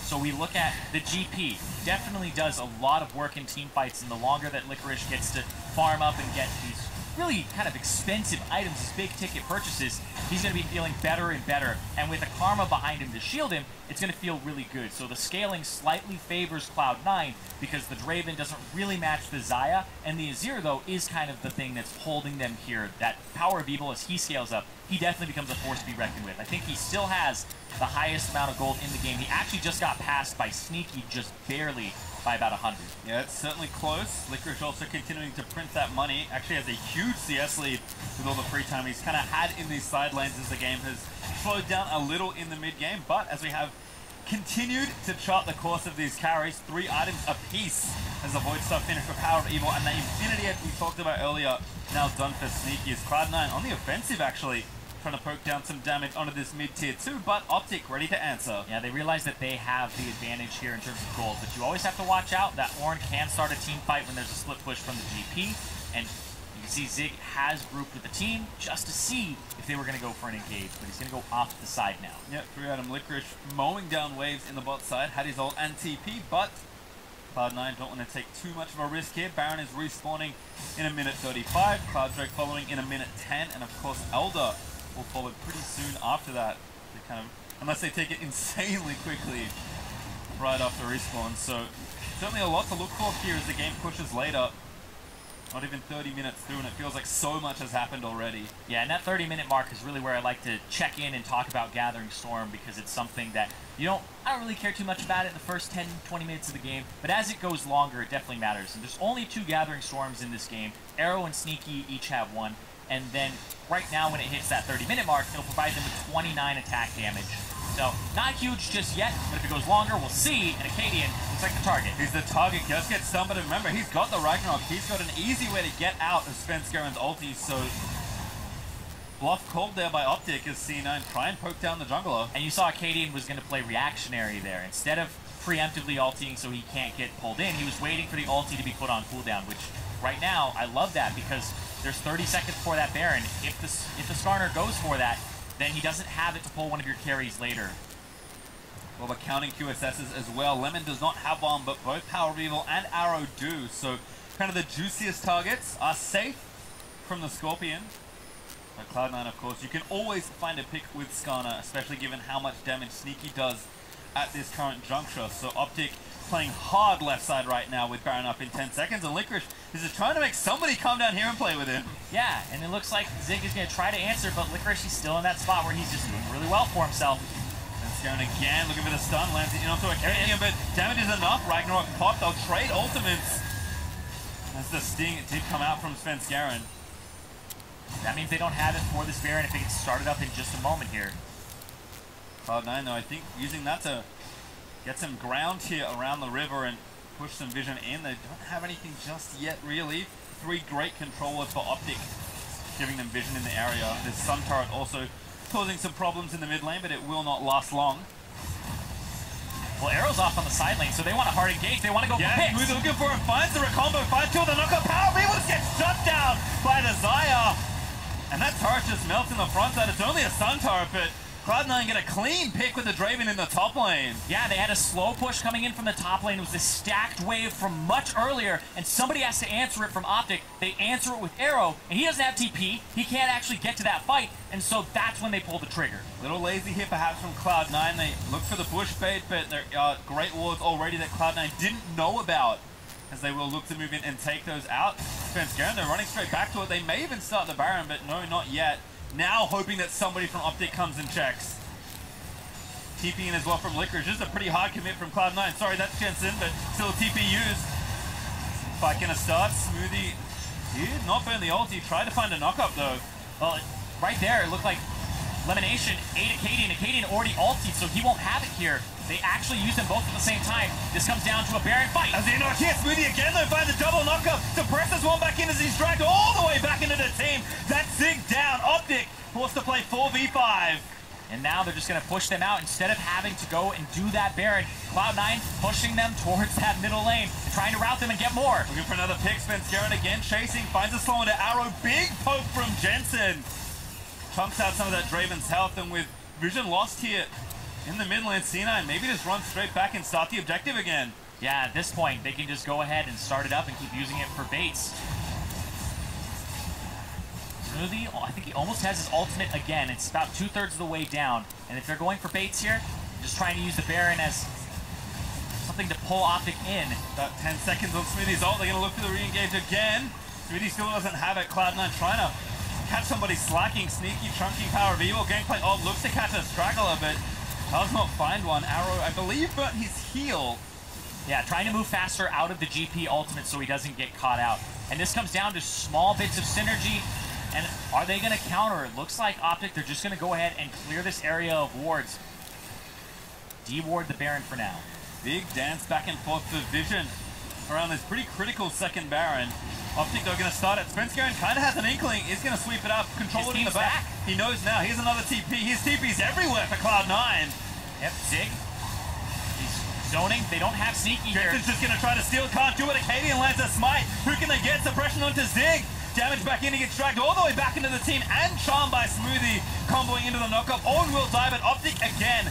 Just one traded for the Baron. One for Baron. It's always worth, but right now that 50-second death timer means that it's all on defense for Optic. And Cloud9 will once again go for a permanent stat buff of taking that Cloud Drake here. Well, should be able to get this one with no interference. Sneaky and Smoothie. Ever the duo lane will take this on without the help of the jungler. Not needed as C9 try and push these waves back as far as they can before Optic come back onto the rift with their Baron.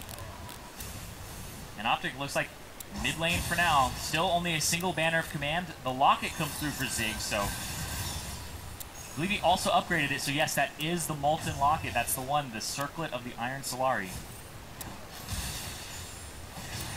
Good note, of course, that if this game pushes later, we kind of already hinted at the propensity of especially Power of Evil on this Azir wanting to play late.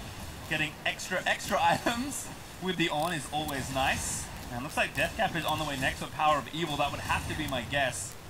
But that need to see large rods. So certainly strength mounting. Jensen already with his doesn't have a void, but maybe more concerned with shielding his allies than necessarily doing all that damage. Yeah, currently Jensen has an 18-second ultimate, 18.3 to be exact. And he just constantly will throw out those Qs with the Rabadon's Deathcap. Has 500 AP on this Karma, whereas Power of Evil, he's at 400. The Deathcap really helps. The fact that it now gives 40% increased AP. This means you usually stack on an extra 100 plus off. A great power from Upper Deathcap onto that minion spam, looking for a flank. Bannon minion down though. Kind of the work done for Cloud9 as they look to defend this push. Slow going here for Optic as they try and charge back in again. Licorice doesn't get that wave though, but Sneaky here ready. Jensen steps forward, pokes Lemon. And it hasn't really been Svenskeren starting the team fights off. It's been Smoothie with the Rakan engages, with the clean ones coming through. But right now, he has that flash up. He has the ultimate as well. So right now, I'm watching Smoothie to see if he can actually start these fights off right. Yeah, it was up left in the Raptor pit looking for a flank. C9 again, gonna posture forward, Svenskeren, pop it to move. There it is! Smoothie again with a two-man knockup. Ultimate moving in there, a Sneaky takes down the on. Just too much damage as Acadian and Power of Evil limp away from the team fight. There's a stupid amount of burst. Zig just dies instantaneously when they pull, and he just ends up dying. Like I said, you want the juicy targets sometimes with the Skarner, but sometimes it's just as easy as pulling the frontliner away. Cloud9 gonna bust straight through mid lane and take down this inhib. Zig's still dead for 30 seconds, but Cloud9 retreating out of the base. Cloud9 end up with Smoothie. Once again, another clean engage for him with the flash and the ultimate and the W from Rakan. Picking his spots wonderfully here as Cloud9 might even find a cheeky re-engage. Arrow spotted in mid, clearing a ward. No ultimate for Sven though, and Smoothie doesn't quite have his back up, so instead looks like they'll walk down towards the bot side, try and get that pushing for themselves as Baron wearing off for Optic. Cloud9 able to find that fight despite the fact that Optic were out on the map and looking for pressure. Turret falls, Cloud9 making it 6-5, and with super minions streaming down the mid lane in just a few seconds, Cloud9 happy to be a bit more patient. Yeah, Svenskeren kind of leading them through, pushing up, and that might be the inhibitor afterwards on the bottom side. That's really what they're looking for here, is just that bottom side inhibitor. There's still a tier 2 on top, but Cloud9 have ward control on the bottom side.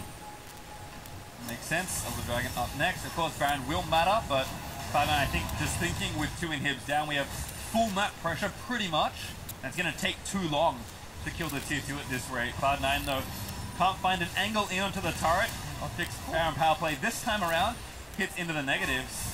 Yeah, Optic have been getting those Barons, and they've been losing like one person, but then Cloud9, they just engage with the Karma speed up, with the ultimate and the E, and it's been enabling Smoothie to get close enough, and same with Svenskeren. One of the best feelings when you're playing Skarner is just having a movement speed increase. Somebody like a Zillion or a Karma, you're just like, shield me, I'm gonna go in, I'm grabbing this guy, and then you can even move back to your team a little bit faster as well sometimes. Well, Optic finally forced Cloud9 away from their half of the map. Elder Dragon up in a minute 45. Only the first one. Not super Elder, just super Elder. Cloud9 though again playing it safe in a very wide open map.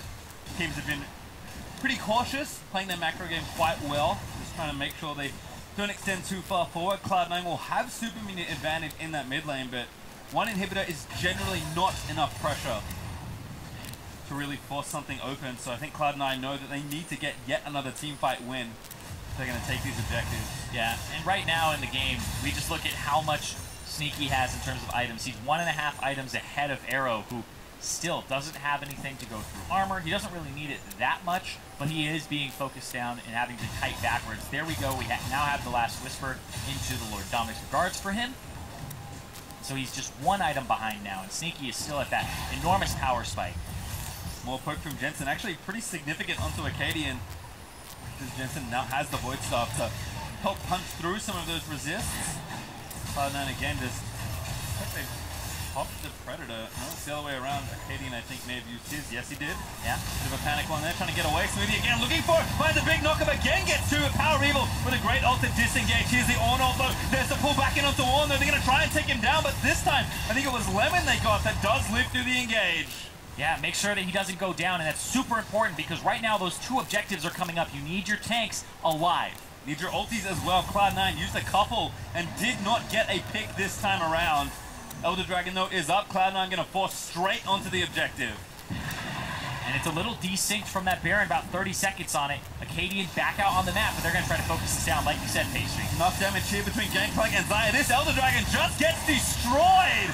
Cloud9 pick up that first major objective as Optic get the bad news and run to defend the Baron. Well, they go for the Baron. They've gotten multiple Barons already this game. They pick this one up. There's 10 seconds on it. That's a long time in League of Legends for people to rotate over. Cloud9, they're going to be in attendance. They aren't going to let this Baron go by itself. So what does Optic do? Do they end up fighting an Elder Dragon? I mean, maybe Cloud9 just forces the issue. Smoothie again, ready with the ultimate. Acadian's off on the side looking to flank and potentially put pressure. There's the ultimate from Jensen. They're looking to run back in, but the damage is too much. Lemon does get the devour, but Sneaky, legendary, takes down Optic's jungler.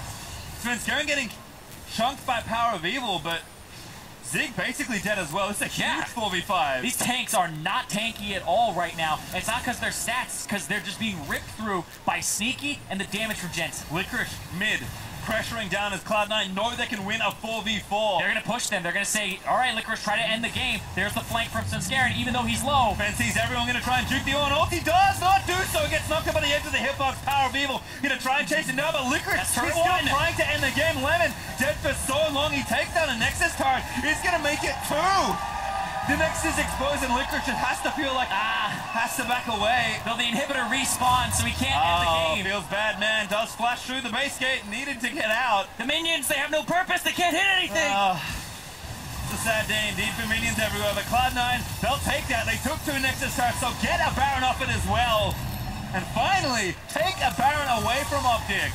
Optic don't get the Baron. He goes over to Cloud9 for the first time. And now they have so many tools to push and try to end the game. That is some satisfying wave through there from Licorice. Oh yeah, you gotta feel good as not quite 6-item GP, but actually gonna go back and spend some gold, so I think he's 6 items now. Maybe a liar. Thanks, Irene. Hey, no, you were right at the time. I am behind you. Does get his Essence Reaver. Means that wave clear is only gonna be more satisfying, larger numbers. True. It's exponentially more satisfying here. I mean, in general, very simple math. Remember, I'm horrible at this, but 3 carries to 2 seems like an advantage for Cloud9, especially given that they've now got the Baron buff and can look to retake this mid in Hib and probably just try and win a team fight and close out the game. Smoothie has been on point with this Rakan. 0-0-11, a perfect support score. Yeah, he has been doing fantastically, but Sneaky as well.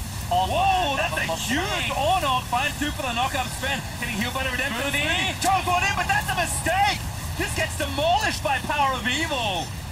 All right, I feel like if you get the Baron, it's a curse in this game, and you lose somebody. It ends up being kind of a counter of what's going on here. They're trying to force for that inhibitor, and it's just a desync there with Zig finally getting a really good ultimate there. His last 2, he was ultied by Svenskeren and couldn't actually use the second part of the Ornn ulti. Well, C9 are not deterred. They really want this mid inhib if nothing else, but playing an actual 4v5, at least for 25 more seconds, as Smoothie still trying to respawn Arrow. Took some chunks of damage there on the other side. But Svenskeren can't really walk through this Azir safely. Oh, man. Yeah, Sneaky does so much damage. He is at 6 items, true 6 items. He sold his boots. He has a Bloodthirster instead, and he's at 100% crit as well. Who needs Smoothie? Zig now the next target for Sneaky, but I think that route didn't quite land. Instead, they take the inhib, they have enough pressure, and they're just going to keep going. He's a TP in from the unsealed spellbook Rakan. Okay, keep trying to force. 1.5 minutes left on this Baron, and there are no open inhibs, so there's no rotation here from Cloud9 into just a really easy take. And look at where their side lanes are. They're actually pushing against them, so Cloud9 are actually just going to A-ram it. This is potentially an overforce for Cloud9, given that we have gone quite late into this game. You can see some red question mark pings. Optic know that this is a time to strike. Ornn looking for Rakan, does find it, but Smoothie able to W away to safety. Now Svenskeren looking for a target. Cloud9 just trying to push their way in. Arrow eats the first part of the ulti room gameplay, but legendary for Sneaky is Power of Evil. Just standing in the wrong spot. A double kill there for the Xayah. Now we're going to chase it all down. Sneaky might get it all. Jensen is going to take the next kill onto Arrow, but Cloud9 with an exposed Nexus will battle back and take down Optic. It took him 44 minutes. Optic made him work for it, but in the end, C9 will now tie Echo Fox top of the standings. Optic continue their trend of having close games, but unfortunately for them, not enough to take down a top 2 team. And the way that Cloud9 were playing that, they got so many picks constantly with the speed up from the Karma and then Smoothie's Recon making the engages happen. At the very end, they kind of got an idea of, oh, we shouldn't have our tanks together because they're just getting obliterated by this damage from Sneaky. Well, Cloud9 will be happy to start week 8 off with a win. But Optic still in search for some wins here. Certainly tough for them. This was not an easy matchup for them as far as the schedule is concerned. And I have to say, Zeke with a big smile on his face. Well deserved. Really strong tank play from him versus arguably the hottest mid laner in the NA LCS still with Licorice. Yeah, Licorice currently has the highest CSD at 10 minutes with 8.4 above his opponent. So that's #1 in the entire league. That's not just top lane. It's definitely somebody that's hard to lane against. And he was punishing him with that Ornn. I do want to know a little bit more about the Guardian pick, just a little bit more, because I think that lane could have gone even more favorably for him. But yeah, Cloud9, 11-4 is their record. They tie Echo Fox at the top of the standings, as Echo Fox dropping some games. But remember, head-to-head matters. Echo Fox currently are 2-0 over Cloud9, and it would take Echo Fox taking another stumble for C9 to get first. Well, they already did a couple, but we're going to send it down to Ovally and Cloud9's Charming Initiator in support. Thanks, guys. I'm here, Smoothie. Congratulations on that win. You know, at the beginning of the day, we had our analysts go through their their bot tier list, and they both agreed that Sneaky was #1. Playing with Sneaky, what do you think of his performance so far this split? I think he's been playing really well. Us as a team, we've been, obviously it's a new team, and we're kind of still meshing and getting stuff figured out. But I think me and Sneaky right now are playing really well compared to like last splits, mostly because of our communication has been a lot better. And it just feels really good now. Is there anything that you think your partner could improve on? Sneaky in lane, lul. No, it's kidding. We're good, yeah. Well, hypothetically, if there was a support tier list, where would you rank yourself? #1, of course. There you go. And then maybe who would be your 2 and 3? It's hard to say. Support play kind of just revolves around how your team plays around your tools, and I think right now, I think Balfrost is becoming really good. He's becoming more of a leader, obviously, and I think Afro's been playing really well, and actually Hakuho is doing really well too. So there's more. I think there's more, but I just can't think of them right now. Like, no offense, but in the moment, in the moment. They can't catch your attention in the moment. Well, you do play against TSM tomorrow. Thoughts going into that match? Versing TSM is always fun. They're always a team you can never really underestimate, even though they've been not doing so good. But I think it'll be a cup game. They're always a good team, so. Well, congratulations again on your win. And for more on that game, let's hear from the State Farm analyst desk. Thank you very much, Ovally. C9 coming out on top in this one, moving to the same win column number as Echo Fox, of course. With that head-to-head, Echo Fox still sits in first place. Another slow game in terms of the total game time, I should say. And there was a solid amount of action in this one. But diving into it, you would expect out of Cloud9 to see a little bit more dominance in these closing weeks of the regular season than what we have seen. Well, it was a bit of a tricky early game where both teams had very obvious points in the map they were attacking. C9 using Xayah, Rakan, Skarner, a pretty aggressive combination. I haven't seen that one met together very often. Yeah, so you can see how powerful it is in setting up bot lane ganks, but at the same time, you saw Optic putting their effort into the mid lane, and both people were successfully finding these kills. So Optic now has a very strong Azir, you have this big Xayah, and it led to a situation where C9 couldn't snowball the game quite as easily as they probably would have wanted. Yeah, and C9 actually did have a pretty big gold lead throughout a lot of this game, but then what kept happening, his Optic was just playing really well around Baron. Right there, they showed a couple people mid, disappeared them with Tom Kench. The Gangplank ult ends up speeding up the Baron, and that was the first Baron steal. They ended up getting 2 of these. Would have been pretty nice to have that GPL to cut off that escape after they get the Baron, maybe. But, you know, it's hard to say exactly what's going to happen, so it just felt like a little bit of a panic ult there by Licorice's first GP game of the season, surprisingly enough. Only playing it after it's less powerful in the meta. And then there were these kind of stalled out base defenses that took a while. Eventually, Licorice backdoor to Nexus turrets, so that even though there's only one hit down. Destroyed by Sneaky in that last fight. Basically just flashed on him and two hit him. Yeah, and it's over. It was a big bird that game. Very, very big bird. Hitting the other bird who was big. Yeah. A lot of big birds. Exactly. There you have it. Solid analysis, Mark. That's how the game went. 52k damage. I mean, 44-minute game time for Cloud9. We did hear from Sven in an interview earlier this week that Cloud9 is very much still trying new things on stage, or at least that's what he claims. And so I do have to wonder how much of, you know, their tumultuous back half of the split can be attributed to that, you know, being less practiced on certain picks or trying new things, or how much of it should actually be cause for concern. It depends, because obviously the last 3 games, Maokai, Cho'Gath, now GP, not at all what we saw in the Licorice when they were their most dominant form. Maybe they're branching out. Sneaky is clearly someone you can play around. They did it this game. They've been doing it more often. Right. And so they could be testing out different strategies, so when they head into a best of 5, it's not just counter pick for top. Now they have these other things, and it can also seed some doubt into your opponent. That said, Jat, talk to me about this draft, because as you mentioned in the role, it is very rare, if not has never been seen in NA LCS, to see Skarner, Xayah, and Rakan all on the same team. I think it might have happened in one of the FlyQuest games before people realized Skarner was high priority, but like, let's just say that 5 teams that had the choice picked blue side today. So blue side should be favored compositionally. There are 4 power picks left on the board. It's Xayah, Rakan, Skarner, and Azir. And Optic got 1, and 3 went over to Cloud9. That's should be a 2-2 split, right?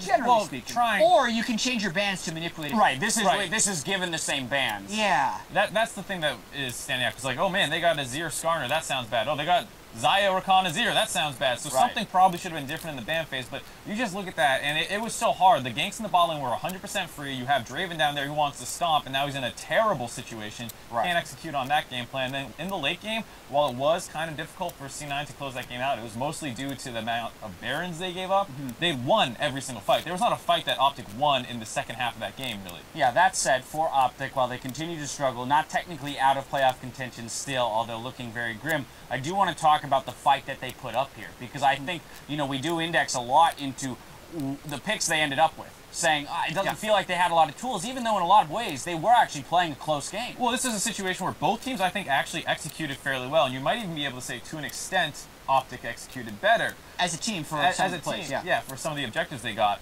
But there's no way that their draft is better. So you're playing from a deficit this entire time. You really need to out-execute, and I think that's just too much of a burden to put up against someone who's trying to get into the playoffs for someone who's fighting for a #1 seed. There you have it. Cloud9 moved to 11-4. Coming up after the break, it's TSM versus Team Liquid. Meanwhile, on Riot Games 2, Kobe, Reggie, and Steve will be bringing you the game from the NA LCS Labs.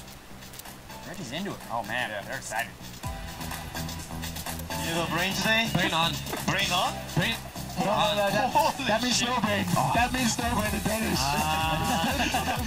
He's forced the flash, but the follow back from Acadian. Barrels are coming down, the Guardian procs! And that's first blood for the Olaf. This guy? Yeah. I have Draven. He flashed. Go. I'm here. No flash on top catch. Trying to run away. Oh, it goes a little wide there for PoE, but unstoppable under the turret. Riker up top. Flash forward for Acadian. Power of Evil picks one up. Get out. They do the pulls. Get out. Abandon him. We got Baron. Yeah. We got outfit from Jensen. Looking to run back in, but the damage is too much. Lemon does get the devour, but Sneaky, legendary, takes down Optic's jungle off. Look, I'm ulting here too. I'm on. Nice, Azir's dead. Draven's really strong. Okay, very well. They'll just be dead. Yeah.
time we played against TL was our very first match as a team. Honestly, just our teamwork wasn't good, our draft wasn't good, our play wasn't good. We were an awful team, but I think we're much better now.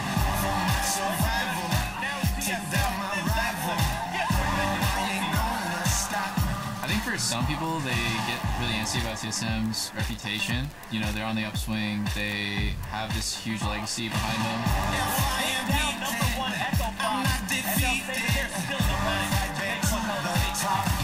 But I don't really think of TSM's strengths. I only think of their weaknesses. I don't think Zen and Nithya are really that great. Like, they're really good players, for sure.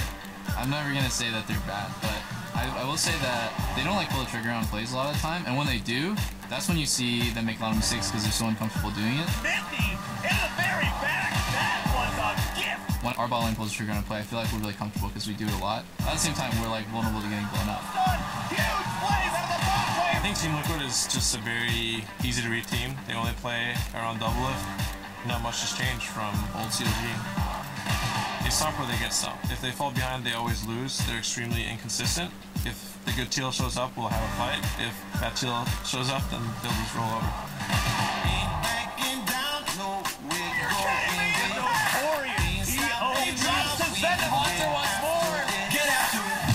Most people with the brain would have anticipated TSM to be pretty good at the end, but we beat TSM before. We can beat them again. They're not superhumans.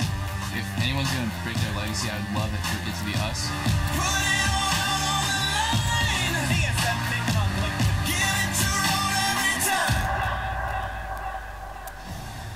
Hello and welcome back for a game with major playoff implications. TSM versus Team Liquid. Zyrene, it's time to get excited. If you weren't already. I was already excited. Let's go. Let's take a look at the starting lineup. Selecting blue stat, it's TSM. Hear that crowd in the top lane. Hansa. In the jungle, Mike Young. Mid laner Bjergsen. The bot Sven. His support Nithya. And their coach Song. Well, I mean, I'm no shouty pastry time Australian man, but still facing them on the red side, it's Team Liquid. Top lane Impact, Xmithy in the jungle, Pobelter mid with Double Lift and Olay as their bot and support with Coach Kane. And if we go back to day one of the spring split, it started with Team Liquid frankly smashing TSM. Now, we'll see if TSM can enact their revenge for Bjergsen. He believes the patch is suited to do just that. I think the jungle meta is more focused towards ganking and being unpredictable, and I feel like Mike is much more of that. Mike is a much more aggressive player than Xmithy. I think Xmithy has done better in patches that revolve around vision and playing tank junglers. Even though there are still tank junglers now, there is no vision control in the jungle outside of pinks and trinkets, so I think it gives us the edge, to be honest. I mean, it definitely could give them an edge. Xmithy looked a bit lost last week when his vision-centric style was pushed out by the removal of Tracker's Knife. But I mean, it may not completely favor TSM because this split, Mike Young's also been focusing on warding, and if they're looking for carry power from the jungle, it may shift their entire style, which TSM has struggled to define all split. And 8.4 doesn't just favor the jungle for them either, as Team Liquid showed that when Impact is in a tank meta, he can take over. Absolutely. When Impact is on a tank top laner, it showcases his biggest strengths as a player, which are playing for the team with minimal resources required. So now, he's up against Hanser, who in his last 5 games has played 3 Camille games and 2 Gnar games, so he hasn't quite shown an updated champion pool, and he's still focusing on carrying from the top. We kind of talked about it, TSM, kind of trying to define their style, still putting those pieces together. Liquid, despite the superstardom across this roster, have also shown that growing pains are very real in the first half of the year. I mean, coming in, TL, this team was expected to be the best because of the roster immediately. Power rankings, TL, #1. It was kind of obvious for a lot of people because of the star power. But this team of great players doesn't seem like they're completely championship ready just yet, and they need to use the last 2 weeks here to start ramping up. But we've talked about it. We'll see what happens here in Champ Select. Sion and Azir banned away by TSM. Zaya and Galio banned by Team Liquid. Like the Zaya ban here, but Skarner's still on the table. A lot of people still leaving that Olaf up, and still Rise as well.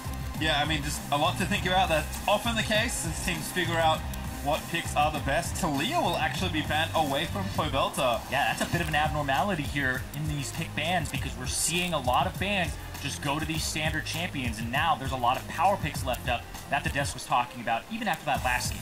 Yeah, certainly respecting the prowess Pobelta has on that champion. Both teams at least somewhat respecting the global power of some mid laners here. And Nah will actually be the last ban here by Team Liquid, so kind of cutting Hauntz's recent champion pool in half. Yep, trying to say, all right, you're either playing Camille again or you're doing something else here. GP, though, we just saw it as well. I mean, Camille without Galio also a lot worse, so I think Liquid really smart with their selections on this red side ban. Especially because in the last 4 games, there have been 2 Galio games from Bjergsen, and now he's going for that Rise once again. Well, this is the problem, right? You set up Rise. Left open in this situation, a very potent champion on this patch. Yeah, he became incredibly powerful. He was already seeing pro play as like the number 2 or 3 mid laner behind Azir, but he jumped up to be a lot of people's number 1 after the changes to the AP itemization. The Archangel staff giving 20% CDR is just bonkers for him because he has much earlier access to spell slinging. Well, it's just been power picks kind of traded here in these first few phases of the draft. Varus and Skarner selected by Liquid. Olaf already the hover for Mike Young. They will now lock that one in. Yeah, considered the counter like we said before, but the Varus, this gives a lot of bottom lane pressure to Team Liquid with the Xayah banned away. Tristana may be there for Sven, but Sven has played 4 Ezreal games in a row, so he's been focused on safety instead of dominating the lane. Good call on the gangplank, by the way, as that is the selection here for Hauntz. Kind of curious to see teams fall back to that champion a little. We thought he was kind of pushed out with the changes, but apparently not. Yeah, the nerfs to him were mostly for that lane phase, the value of the Q, costing a little bit more, and so on, but still, seems like Hauntzer favors that carry top lane style. Even though they talked about Mike Young, you know, he kind of was born in the carry with the Nidalee and such from Phoenix 1 in his debut last year, but they're still going to go with Hauntzer, playing that tank, or playing the carry up against Impact, who's definitely going to favor a tank. Yeah, I mean, just takes Cho'Gath there. Pretty straightforward stuff for him.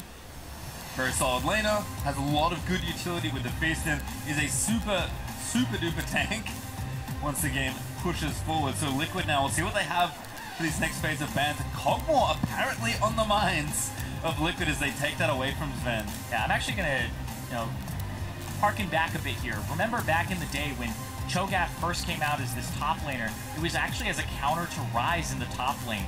It came out and because Rise was at that point where he could actually perma-root you, and it was like, what is this top lane Rise doing? He's just shredding Maokai's and whatnot. And then Cho'Gath became the answer with the silence. So the Rise has to play within that range where the Cho'Gath silence in team fights will definitely affect it. So I like this pick here from Impact in the top lane, especially since there isn't really other hard CC so far drafted for TSM. You don't have things like a Maokai for gank assistance. It's going to be trying to slow him down to get ganks on that top lane. So Impact, I feel like, is pretty safe. I think so as well, and I like the Caitlyn ban also from Team Liquid, taking another AD carry away from Sven, kind of removing maybe some of his more comfortable or lane dominant options. Orianna, though, will continue the trend of mid laners banned against Pobelta, trying to insulate this Rise. Yeah, the Cassio would be the normal counter pick that you go for and try to just beat the Rise in lane. We saw Phoenix do it, but it wasn't successful later on in the game.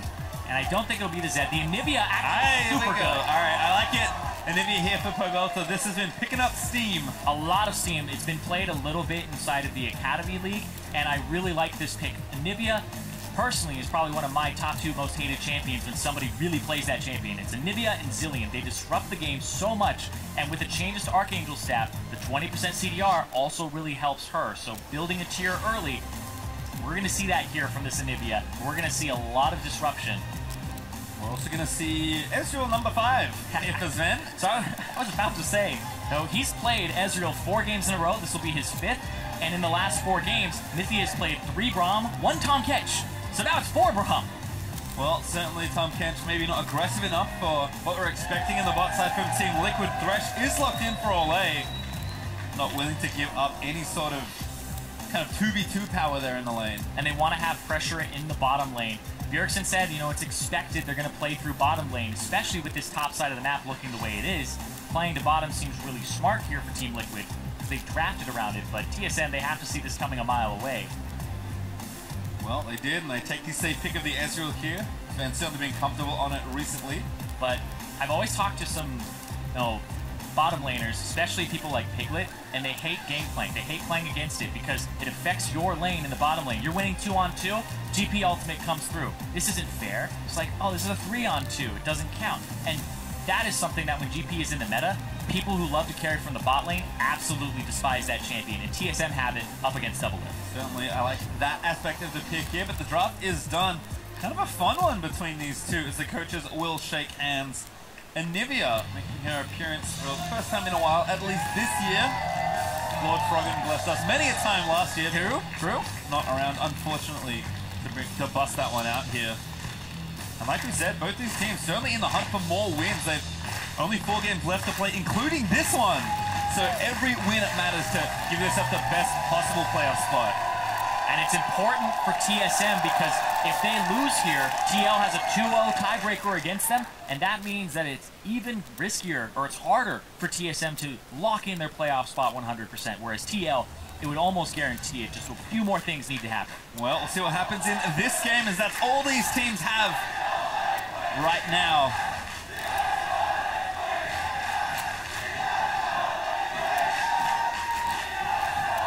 My favorite part of how hyped this crowd is not just the energy they're bringing, but they're smart enough to coordinate chants alternating so David their team gets in there. Yeah, they have to breathe. Let's go in that spot. But hold on, Impact, he spotted him. He's going to walk right out. Oh, touch. Wait, whoa. He flashed as well. I don't think he was going to have that stun proc on him, but he still just says, all right, not even going to take a chance there. Afraid of the winter's bite from Mithy and his Bronze, so a flash picked up early by TSM as they pressure forward with their team. Forwards though, going to hang around the red buff here, so good early vision for Team Liquid. Sort of the trade-off here, as Probelto also doesn't juke that one, but he's more than safe this time. Yeah, but that means I don't think he has enough time to go back and regen that HP, so he'll start the lane off down about 100 HP. Yeah, down about 130, so we'll see if that makes a difference here. Those small things do add up, especially, talking about small things, the larger thing is that top lane, that flash from Impact. Mike Young, he's going to start on his blue on the top side, and we'll see what he does from there. Mike Young probably thinking that is a simple lane for him to walk towards, as Smithy will be spotted here on the red buff, and it's actually a blue buff start here for Mike Young, so here will get information through its absence. We'll see exactly what Mike Young wants to do pathing-wise right now, just very efficiently kind of kiting between these two camps, popping that passive, does smite the Grump, and off to the races here for Olaf. Yep, Olaf purposely wants to get low in the jungle. It increases your attack speed because of his passive, and that means that your clear time goes up, and it's much faster for you to actually get through the whole jungle. And again, remember these two teams had quite the battle last time. It was the opening match, the season opener between these two. And TSM said themselves, they were not prepared. Liquid smashed There was a TSM. single kill for TSM. TL ended up smashing through the bottom lane. It was incredibly quick too in terms of the game time, but that one kill, that single kill, is the big thing there. It was picked up by Bjergsen, and it was really just a play through the bottom side. He said that, you know, they play through double lift. It's obvious. The last time it was obvious, and it still was able to roll over the game. Yeah, they've had 7 weeks to learn. We'll see if they have.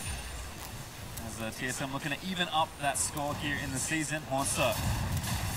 Barrel combo down, gets some damage onto Impact, but Impact is not too worried. Just happily sitting in his mini wave, pushing this lane in towards the gangplank.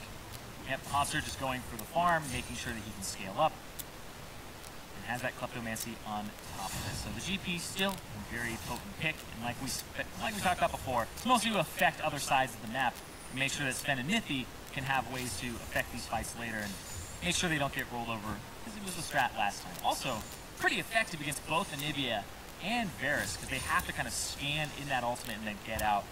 Low mobility carries really dislike playing against you. Yeah, there's a lot of good disruption for both sides here between kind of Anivia and all the disruptions you can add. Even Cho'Gath, you mentioned before, with Silence and of course Rupture. And one other thing to note here is jungle timings do change a bit with Predator. Both junglers have already gone back, they've got boots, and soon enough they'll have that cooldown ready and might look to that first early gank. Yeah, you back after you do a full clear. You don't look really for a gank. It's just about getting your boots and then making that next gank higher percentage of actually landing. Pearson already a bit low on mana, but he can get back easy if he wants to.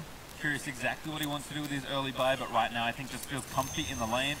We'll turn that into its here soon enough and can TP back if he swaps it out with Unsealed Spellbook. Probelto on the other side, Comet plus TP, as Smithy gonna get spotted by Mike Young with a red buff. Olaf, so good in 1v1 duel. Probelto getting tied up pretty literally by Bjergsen as he roots him down. Now Bjerg gonna walk forward, has more than enough mana to try and pressure, and Probelso almost gets himself eggs here as Mike Young still continuing pursuit in onto Xmithy. Yeah, just kind of tying him up here. Of course, Xmithy, that Spire is his. He's just like, all right, you can't take my Spire, that's fine. Try to fight the Skarner on the Spire. I feel like you don't want to do that, whereas the mid laners are fighting for priority, and the junglers are fighting over this Raptor camp. Red buff is one off as well. Mike Young still pressuring, does get true damage down onto the Scorpion. Xmithy's over with Clutch Smite, finds the big one, takes that Raptor away, so Mike Young will retake the Spire, take his bonus 15 gold, and I guess walk away. Yep. Walk away to topside. Now he gets to Impact already knows. Exactly. Impact already knows. Impact gets to back up here. Won't be ganked. The Predator was actually used by both of them, so doesn't have that available to go for a gank. And Smithy just immediately to the other side of the map. Here's a TP in from Haunter Sheen, and I like this one. Interesting coin pickup here for Haunter. Just trying to get a bit more gold. Maybe expects to be shoved under that lane. Zale's a big fan of this one. Where's he when I need him? Yeah, it's mostly, I think, like, it got buffed to have movement speed on it, and then it has gold generation, so it's just like gold per 10 is very important. Again, cannon minions always drop coins as well, so if you miss cannons, it's not that bad. It is kind of interesting that I think Haunter, again, just kind of insulating what Gangplank already wants to be doing. Targon's Breath did get nerfed, I believe, in this patch, so not as attractive an option. So again, just trying to make sure he gets his farm and guarantees gold, because he's only going to get stronger as the game gets later. And right now, looking good, sitting even in farm is kind of where you want to be as Gangplank. Yeah, especially when you just constantly have gold generation from the coin. It means a lot, because you get to that break point much sooner. You spend gold on it, but it ends up paying you back. And with CDR, that's huge too, because then you can just use your Q, get more gold. It kind of just ends up being this cycle where the lower the cooldown, more often you get that parlay gold, and then you feel really good about purchasing that item. Something that Nasus also does is purchase the coin. Of course, it's nerfed on Live on 8.5. There was a hot fix to these items that no longer has Bandit on them. And the Bandit passive is still here, so every time he Qs Impact, he'll get that extra 10 gold. Yep, certainly worth the investment here. Haunter's been no stranger to Gangplank this season, and in fact, that's found a nice rupture for a knock-up at Bone Plating prop. Haunter staying nice and safe, and kind of slowly hitting up his minions, get his parlay stacks, collecting his Plateau gold, and generally doing pirate things. Bjergsen starting up his blue buff for himself. Mike Young here with the assist. Has the tier and 2 hits of that catalyst already done. And it looks like we're just kind of settling things kind of back down, Zyrene. Going to be a bit more of a farm situation for these next few minutes, perhaps. Yeah, and so I'm looking at the runes right now. It looks like Impact in the top lane actually has Precision secondary, which is overheal, and then he also has Legend Alacrity for more attack speed, so making sure he gets all of those E's off. Smithy going for the top lanes. Ooh. Flash from Haunter, but Smithy's level 6. Pops his ulti as well. Oh, we got tagged. Now there's a flash in for the stun. Oranges are trying to wait it up for the silence. Could just be the problem. Great knock up there as well. There's the suppressor. Mike Young is too late. First blood over to Impact. Here comes Bjerg. We're going to try and make it a turnaround here. Impact kind of caught a little too far forward. Gonna run down by Mike Young with a Root Lance in for Bjergsen. He'll get the kill. And trade back and forth. Yep, so it ends up being 1-for-1. There's no assist on the back of that top lane kill, so Haunter ends up not getting anything for it. Goes over to Mike Young instead. So that GP, not in a fantastic spot up against this Cho'Gath that ended up picking up that kill. I think good patience here from Team Liquid, just kind of waiting out. And at some point, Haunter's like, yeah, I just can't use my oranges anymore. He uses it here. It's like, he's basically stunned, suppressed as he's putting the orange in his mouth. He's like, you know what, I have to do it now. But it's just definitely too late. And even if he had used it earlier, he's going to get stunned up and he's going to get suppressed. So it's a lose-lose situation. And then Bjergsen with the roam. That's really what matters there, because that would have been a straight 1-for-1, or 1-for-0 in favor of TL, but then Bjergsen having that priority really did make a difference. Yeah, also kind of hanging out in mid lane for a little while, covering for Bjergsen, who's picked up a very early Quicksilver sash. Yeah, he got that kill, and then he also has a CS advantage in the mid lane, so he has tier, catalyst, and he has that QSS, whereas you look at the inventory of Pobelter, he's just got, nope, catalyst and the tier for now. That's a lot of gold that went into that item. But Bjergsen, he can afford it right now. He's 20 CS up. What a hook there from Ole. Actually finds Ben, who shifts out now. Stun's going to land in. Ole going to eat damage. Olaf on the side. Damage still there. I think Ole's going to be a little too low. But the ignite from Midi cleanses it off. And now Mike Young is going to try and chase them down. He needs to secure a kill. He flashes in. He wants Ole to rip up. Ticking down. Not enough. Spent flash order. He is going to grab it. He flashes to secure that kill. Mike Young throws an axe right after, but it was just to make it 100% that Ole ends up dying for that. So Mike Young helping out a ton being on the bottom side. Nice work so far on the Olaf as Impact. Getting a bit of extra security here. Takes down the Scuttle, but watch this 2v2 again. This is started off by TL. Ole lands the hook on Sven. Feels like it's going to be great, but then he gets stunned up, and Ole takes so much damage there. I like this little move where Doublelift moves forward, thinks he can bait Mike Young towards him, and then takes the Lantern, but Mike Young wasn't going to bite on that one, and ooh, almost. So he flashes to get that auto as Mike Young throws out that glass cube. Yep, skill shot not needed as Sven does secure that kill for himself. It's important that the AD carry gets it though if he wants to have lane pressure there. TL are going to try to answer by taking this Mountain Drake as the recalls come through. Will get it, so nice use of this recall timing now by Team Liquid. They take Mountain Drake for themselves. Looks like Infernal is on the way next, so certainly some pretty high value Drakes to try and play for. As Ben returns to lane, has his tier, building towards that Manamune, which will eventually transform, and of course pickaxe plus that Sheen, so looking good as Doublelift is kind of in that one awkward spot for Rageblade AD carries where you just don't have a Rageblade yet. Yeah, you don't want to back and get the blasting one, you want to stay in lane and keep them in lane long enough that you have the full Rageblade completion goal instead of just backing for that last component. That's where it feels really bad. Here, it's kind of, he's already got adaptive AD instead of having it change to adaptive AP once he buys the blasting one. Mentioned Bjergsen already, still with a CS lead, although 10-ish. He shoves the wave and looks to maybe roam. Yeah, right now you see TSM are actually ahead in gold in top, mid, and in the bottom lane. So pretty much all their lanes are set up right now. It's just that Skarner from Smithy that has a little bit more gold than his counterpart. So he has to find ways to extend that. And you can see he actually didn't go for the blue smite. He went for the Skirmisher Saber here so that he's just going to have more fights against Olaf. It allows you, as a Skarner, to win those fights more often than not, but it makes your ganks a little bit weaker. Well, the Impact is just trying to farm back and forth here. It does have quite a bit of gold to spend, but Honsa already finished his Trinity Force. Just based on all that farm he was able to get. And the CS is quite even, so as you can see, he's up a few hundred gold versus Impact just based on the power of Gangplank alone. A little help from that gold regen item, and now things get much more simple for Haunter, though. He's going to face check Impact and Smithy. Knockup does land. Haunter with his flash, burns the ulti once more. Smithy on the hunt. Haunter looking to maybe flash to safety, doesn't want to have to use it, and doesn't. He doesn't have it for 4 more seconds. It's coming up right now, as you can see in the bottom left corner. Now it's up, so the fact that he gets away from that just barely is huge. I was tricked. Good timing by TL on the flash, but still not enough to secure the kill. Yeah, because they used their flashes to get him last time, and so it's like our flashes are about 10 seconds, 15 seconds off. So repeat ganking, very good. But also that Rift Herald, it interrupted that. So they went for a pick in the bush because Monster was walking into it. It disrupted them killing that Rift Herald. So Smitty's going to have to take more time there, and that gives Mike Young an opportunity to go to the other side of the map. Maybe hand this blue buff off to Bjergsen and steal it away from Pogo. Yeah, Smithy's still on that Rift Herald, so could be collected here by TL. Haunter is going to check. Rift Herald's going to go down. Yeah, Haunter checks a little late. Maybe could have stole it or at least done some damage, but bot side is where the pressure is going. Yeah, and the fact that Smithy spent so much time on top side, that means you can just pressure on the bottom side here. And you see Doublelift and Ole have to play back. They have to play scared. And they're at those weird kind of recall timings like we were talking about. And now TSM are threatening, now that they had that blue buff control, for a dive to finish this turret off and maybe get these 2 guys on the bottom side. Mike Young on the hunt, pops the Predator, looks for Ole. Can't get out of this at all. And the kill goes back over to Sven. Bjergsen trying to cut off Doublelift, but he burns his flash and defense. Still, first turret over to TSM. Yeah, TSM now with that 3,000, a little bit of change gold lead.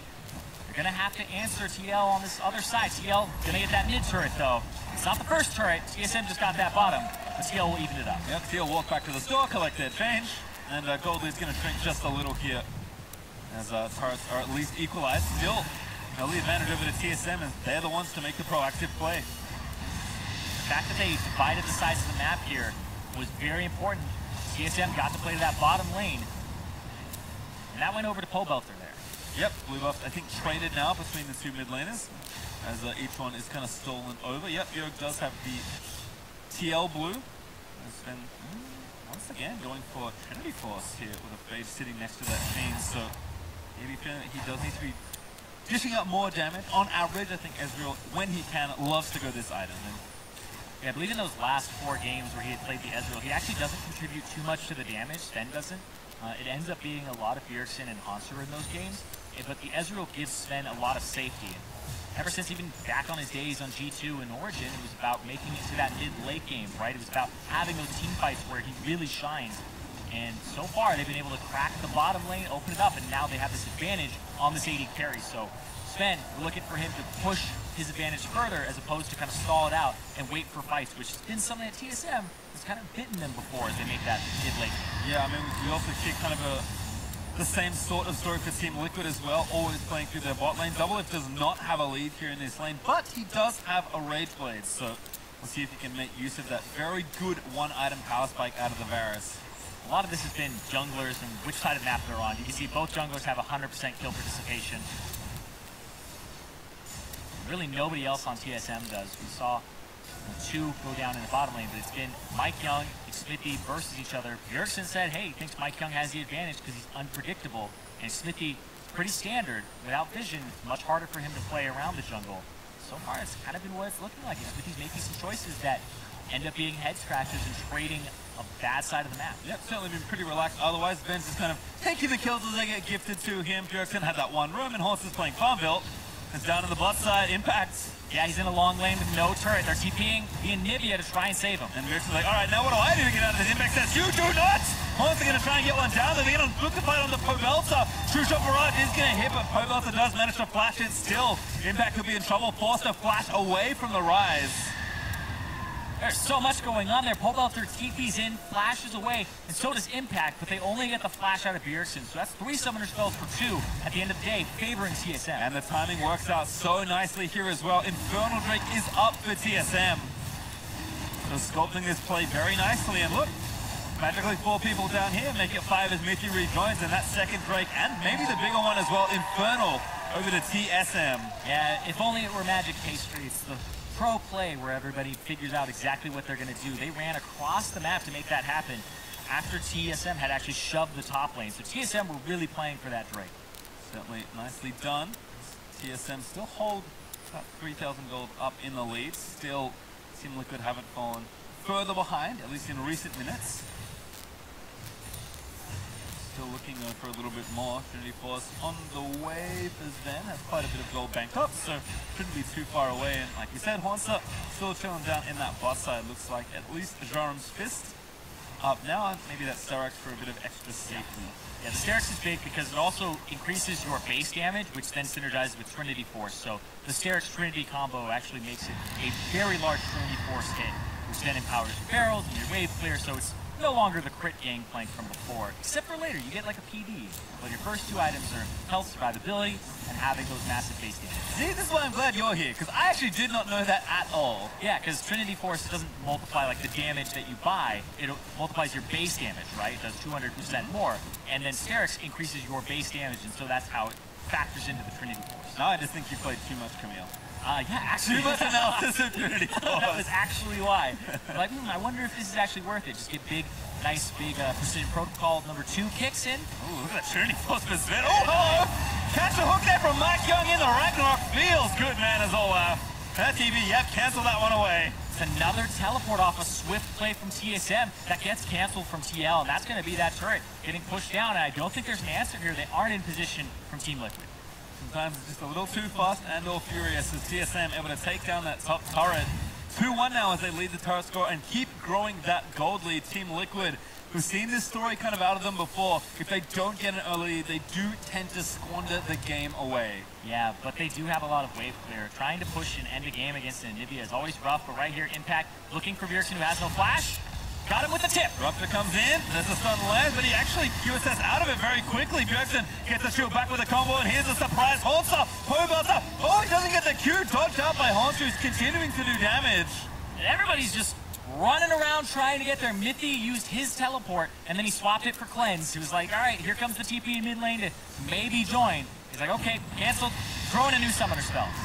He's certainly been really good, actually, with kind of the Cleanse TP combination, using that unsealed spellbook. So good heads-up play there from him, but support not necessary, as Honsa and Mike Young were both in reserve there for TSM. Honsa, again, is continuing to build up farm. It's been quite a slow game. Yes, TSM have kind of masterminded some good plays. They picked up that Infernal Drake, they've got the turret lead, they've got the kill lead, but the pace of this game certainly feels like it just favors TSM. They love to play slow, grind out the game, and take more sure things than not. They're not a huge risk-taking team, at least from what we've seen this split. And again, from what we know about TL, I don't necessarily know if that's where you want to be sitting. I mean, playing defensive against a defensive-minded team like this season's TSM feels like you're playing into their hands a little. Yeah, TSM, they like to enter that mid-game with a gold lead, so if they can get an early lead and then just keep kind of banking and investing and getting larger and larger with that lead, that's where they really excel. When they have even games in the mid-game or late game, that's where it really falls down, that clutch decision-making and who can make those plays in that pinch. That's really what's bitten them before. The TSM have looked good in the second half of the split for sure. They're 3-2 in that second half of the split. And they beat Echo Fox, dropped to 100 Thieves last week, mostly off of those late-game decisions, not going exactly the way they wanted to, and team fight execution. So entering the mid-game with a 4,000, 5,000 gold lead bodes well for TSM. Well, certainly does, as action continues. Mountain Drake up in a minute 45. Sven thought about a recall, but decided against it right now. TSM, I think, just resetting the map. Starix is finished now for Honsa, and Sven has 1,000 gold banked up, so maybe he doesn't quite have an item to go just yet. Yeah. And also working on his Archangels, so doesn't quite have that done either. Went for the safety of the Abyssal Mask first. Yeah, the Archangels is about 100 away for Pobelter to fully stack it, whereas Bjergsen, he's about 30 away from stacking his tier, and you look over at Sven, he's already got his Muramana, so that is a big power spike for him. That 2-item spike for the Ezreal is huge, especially when you convert the Manamune. And you can see for double, if he's down more than 1,000 gold, 1v1, still searching for his second item in that matchup. So that early pressure that Mike Young, I think, deserves the most credit so far for this early game for TSM. Just was in the right place at the right time, set up the plays with his team. And you know, Bjergsen notwithstanding, roaming around, kind of using his ult effectively, it's Mike that's been involved in all those kills, making sure things go exactly to plan for TSM. Maybe Bjergsen was right. Yeah, practice I have not needed. Not necessary. Less wards makes TSM better. Thinking emoji has been a wave clear action here in the mid lane, like you mentioned. And Nivea is a frustrating champion to siege against, so TSM say we're out of there. Yeah, you have to pull her out and kind of like get her to take on these fights that you really don't want to take. But right now, the Mountain Drake seems to be what TSM are posturing for. Ooh, Nifty into the wall, stands behind Mike Young, gets himself through that one. Honsa chilling out. Slap on a control look, Stunlands on a Mike Young, knock up there for the rupture, Ragnarok pots! Oh, the wall is very nice, there's the Baron Salty, combos it all the way in, and Mithy gonna get caught on the front lines. As now Sven taking damage, gets himself out with a ship, but still 4v5 for TSM, they're trying to battle back. Poke is nice from Honsa, but it's not enough to do a big enough chunk to Pobelter. That's still one kill going over, Mithy gets chunked out, and they got some summoner spells on top of it. So TL with a little bit of an advantage here. Mithy, yeah, skirting around. Maybe going for that Mountain Drake here, but both junglers are still up. Bjergsen also with TP ready, is swapped over, paid through that spell book and found something else. Here's another TP, and I think this is Honsa. Oh, no, it's not. It's Mithy again. Who is it? It's someone. We'll figure it out in a second. It is Mithy. There he is. Now Drake looking to go over to TL. Smite from Mithy secures it. Mithy might die again. TP's into Doom. No. QSS splash out this time as a stun. Into Impact is going to gift over a kill to Mike. And that may be TSM. They have some health bars on Honsa and Bjergsen. Is it a power play to go for that Baron? Potentially. They don't want to go in mid lane and have this Anivia just wave clear against them. Bjergsen's just sitting here. Certainly is a power play, but is it the right play for TSM at this juncture? Looks like the answer is not yet. It's too risky, and Mithy, he's not able to find that ward that's right over the wall. Yep, unfortunately his little ward that he put down is not going to see it. Instead, Smithy will pop that Scry's Bloom and see him as Doublelift, who's never met a creep wave he didn't like. Gonna take this out here in the top lane. That's such a great way to put it. I mean, look, it's been around for a while. Love him or hate him, Doublelift's identity is firmly etched into the history of the NA LCS. I mean, he's behind still, but at the same time, he's still doing well. I mean, the Ezreal will have extra gold being printed from the Kleptomancy, but he's only 700 gold behind overall. Right now, TSM, they found the ward, they swept it. Now they're on that Baron. Impact doesn't have TP, he can't get there to contest it. Well, they're gonna check his Smithy's here, he does have his flash. He has a flash and a blast cone to get over. Alright, we'll see what he tries. Smithy lining up for the steal. TSM trying to be patient, but controller Is it a salute? Is he gonna go ahead and sacrifice himself? Gotta be careful. Smithy again waiting. Is he gonna go in? Be patient. Oh no, it's the smite over to Mike Young. Able to get it. Now Impact trying to find the team fight, but not gonna get it. Very tense 50-50, but Mike Young finds the smite onto the objective. That was incredibly well done from Mithy. Mithy used his ultimate, which interrupted Smithy from possibly taking the blast cone here. Watch Mithy on this Braum. As he goes around, he's going to cast the ulti. That stops Smithy from getting in there using the blast cone. And by the time he flashes in, it's taken right before that. Just a few frames probably between that one being a 50-50 or not, but well played TSM as they do collect the Baron and keep themselves up very far ahead. 7,000 gold as finally the Anivia get moved out of mid lane. They'll take this out of turret. Yep, with that Baron buff, just going to push down. You can see Braum actually has a QSS himself. He's still respecting the Skarner on top of it. And now Mithy, I believe that will go into a banner later since he has that Raptor's Cloak. So this first Baron, he may not have it in time for that. No, he does have 1,000 gold, so we need a little bit more for that banner. See if he needs it. He's certainly going to get the gold as TSM just rampage down and take 2 turrets. Mid, outer, and top tier 2 now collected by them as Baron recall Eternal, but then cancelled as red buff over to Haunter. Mike Young able to gift that steal over to his top laner. Pearson posed the question, you know, if bad TL shows up, then it's going to be a stomp. If good TL shows up, we're going to have a fight. And his biggest criticism was when TL falls behind, they don't know exactly what to do. Right now, they find themselves down 8,000 gold in this game at 26 minutes. They do have wave clear, and they do have 2 Mountain Drakes, so they have to find ways to navigate this, or else TSM, like Pearson said, it may just be one of those stomps. Yep, it'll get worse as well, because that banner you were thinking about is now completed by Mithy, and he's used it in the bot lane. Powering up that big old cannon in a minute 30. Try and get to this 2-2 and try and break down more. So it's play from Optic last game. And there's no minion dematerializer on anybody on Team Liquid's side. There's one still for Mithy. He's still held on to one just in case. But looks like they'd have to just go ahead and force onto this cannon minion or just let it take objectives. Even if he could though, probably wouldn't give it to Team Liquid, so hold on to that one for himself. As TSM looks to continue this siege and break down some inhibitors perhaps. Hook land onto the Baron minion, not bad actually. Holds it in a little closer. Maybe can get some Varus damage on it, but still, TSM are defending it, and they're poking back. Yeah, Bjergsen and Van, actually a lot of poke impact, taking maybe too much damage for someone that's supposed to be a big tank. Banner though does go down, sorry, Banner minion. Yeah, Smithy ended up smiting it, so did a lot of damage. Got it much lower. Mid lane. In mid lane, yeah, just a quick rotation from Bjergsen and Haunter. And now again, they're just going to force them to come back over, and TL have just no good decision to make here. Bjergsen with the ulti as well, so even with Predator pop, TSM is going to take these turrets. Yep, and they'd rather give up that last outer turret and fall back and defend these inhibitor turrets. They're more important, but that mid one took so much damage, and TL, like you said, they have that wave clear, but they don't have multiple people with that wave clear. Pole Vaulter is pretty much the one in charge, and Banner got buffed. You don't instantly clear those caster minions. You see the Anivia, even struggling, it takes a long time. Yep, only one Anivia, unfortunately, for Team Liquid. TSM will actually call off the push now that Baron has worn off. Still pretty effective, 6 turrets to 1. The Team Liquid struggling to make ground in a game that they are now 11,000 gold behind in. And Gangplank's extra gold notwithstanding, that is a massive deficit for Team Liquid.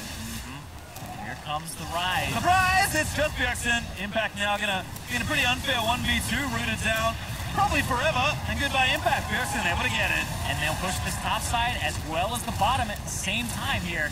And just double it, clearing out this minion wave. TSM looking much cleaner.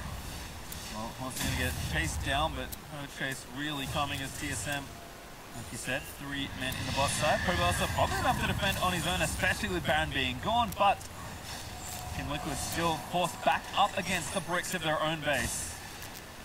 And TSM find themselves with that 11,000 gold lead. This is a team that changed their roster coming in. They had gone to Worlds. They had won the NA LCS last split, and then they still said we need to make changes. Double lift, kick to the roster. Now he's on TL, and the reason TSM did this is mostly for international success in the future. They struggled domestically so far this split. You see that 7-7 record at the top, but now they're finding their footing. They're able to take down TL, even up that head-to-head record, start pushing for playoffs. They are surging at the right time and saying that first game of the split, that's not what matters. Getting to playoffs matters. The late part of the split matters. Everybody said it. That's what really matters. TSM are showing. It's going to be a tough game for any team to play against TSM with this kind of deficit, but we'll certainly test the mettle of Team Liquid as TSM looks to continue that pressure, especially in a minute 40 with Baron coming back up. Elder also on the way, but still a number of minutes before he shows up. Yeah, it's calmed down a lot. Like you said, Baron in a minute and 30 seconds. TSM is not a team that ever feel a real need to rush things. Yeah, they don't force the whole bunch. And why would you, given the situation, how well they've been playing these 3 lanes and spreading and pulling TL across this map. Just no need to do anything other than the right play at the right time. TSM have had a lot of practice, especially kind of with their core carries, Haunter and Bjergsen, that split pushing around at playing macro. Bjergsen's such a good Rise player, not just for his individual mechanics and damage output on the champion, but because he's so creative with that ultimate.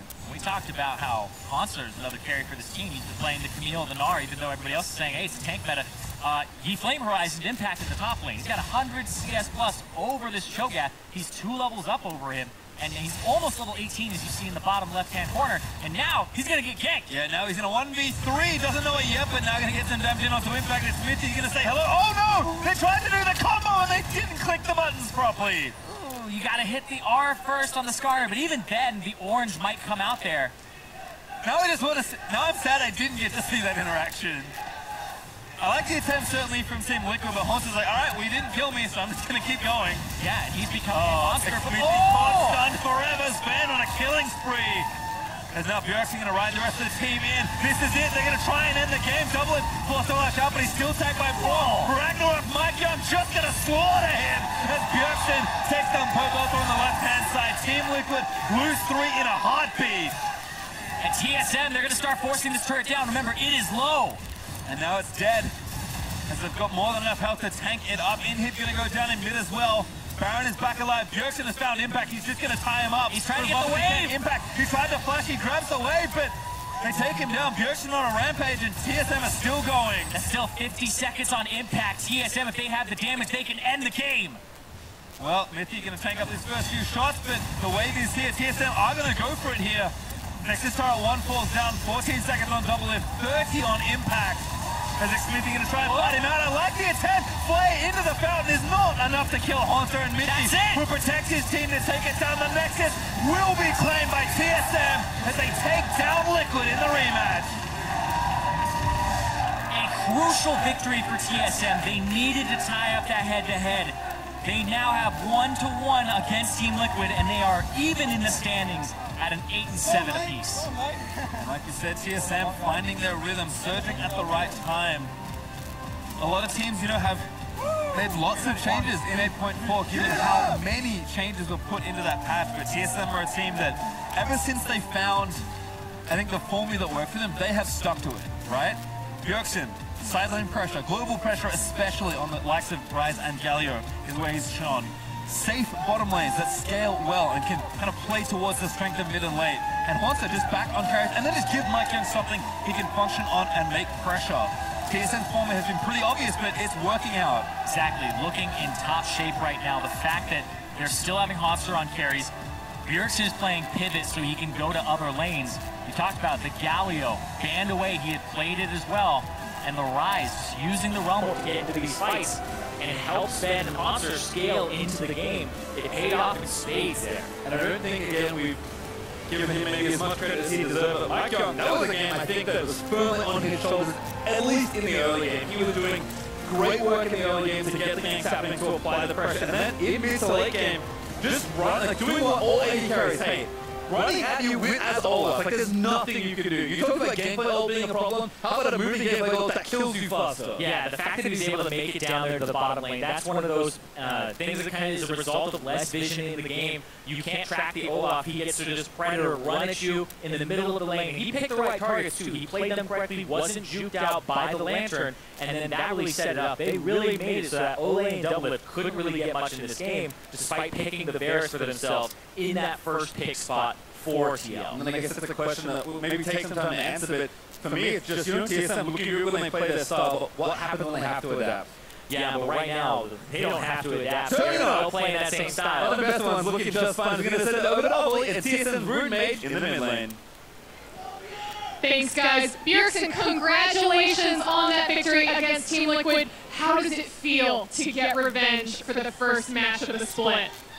It feels really good because I knew it was a win that Doublelift really wanted to have, and a win that I really did not want him to have.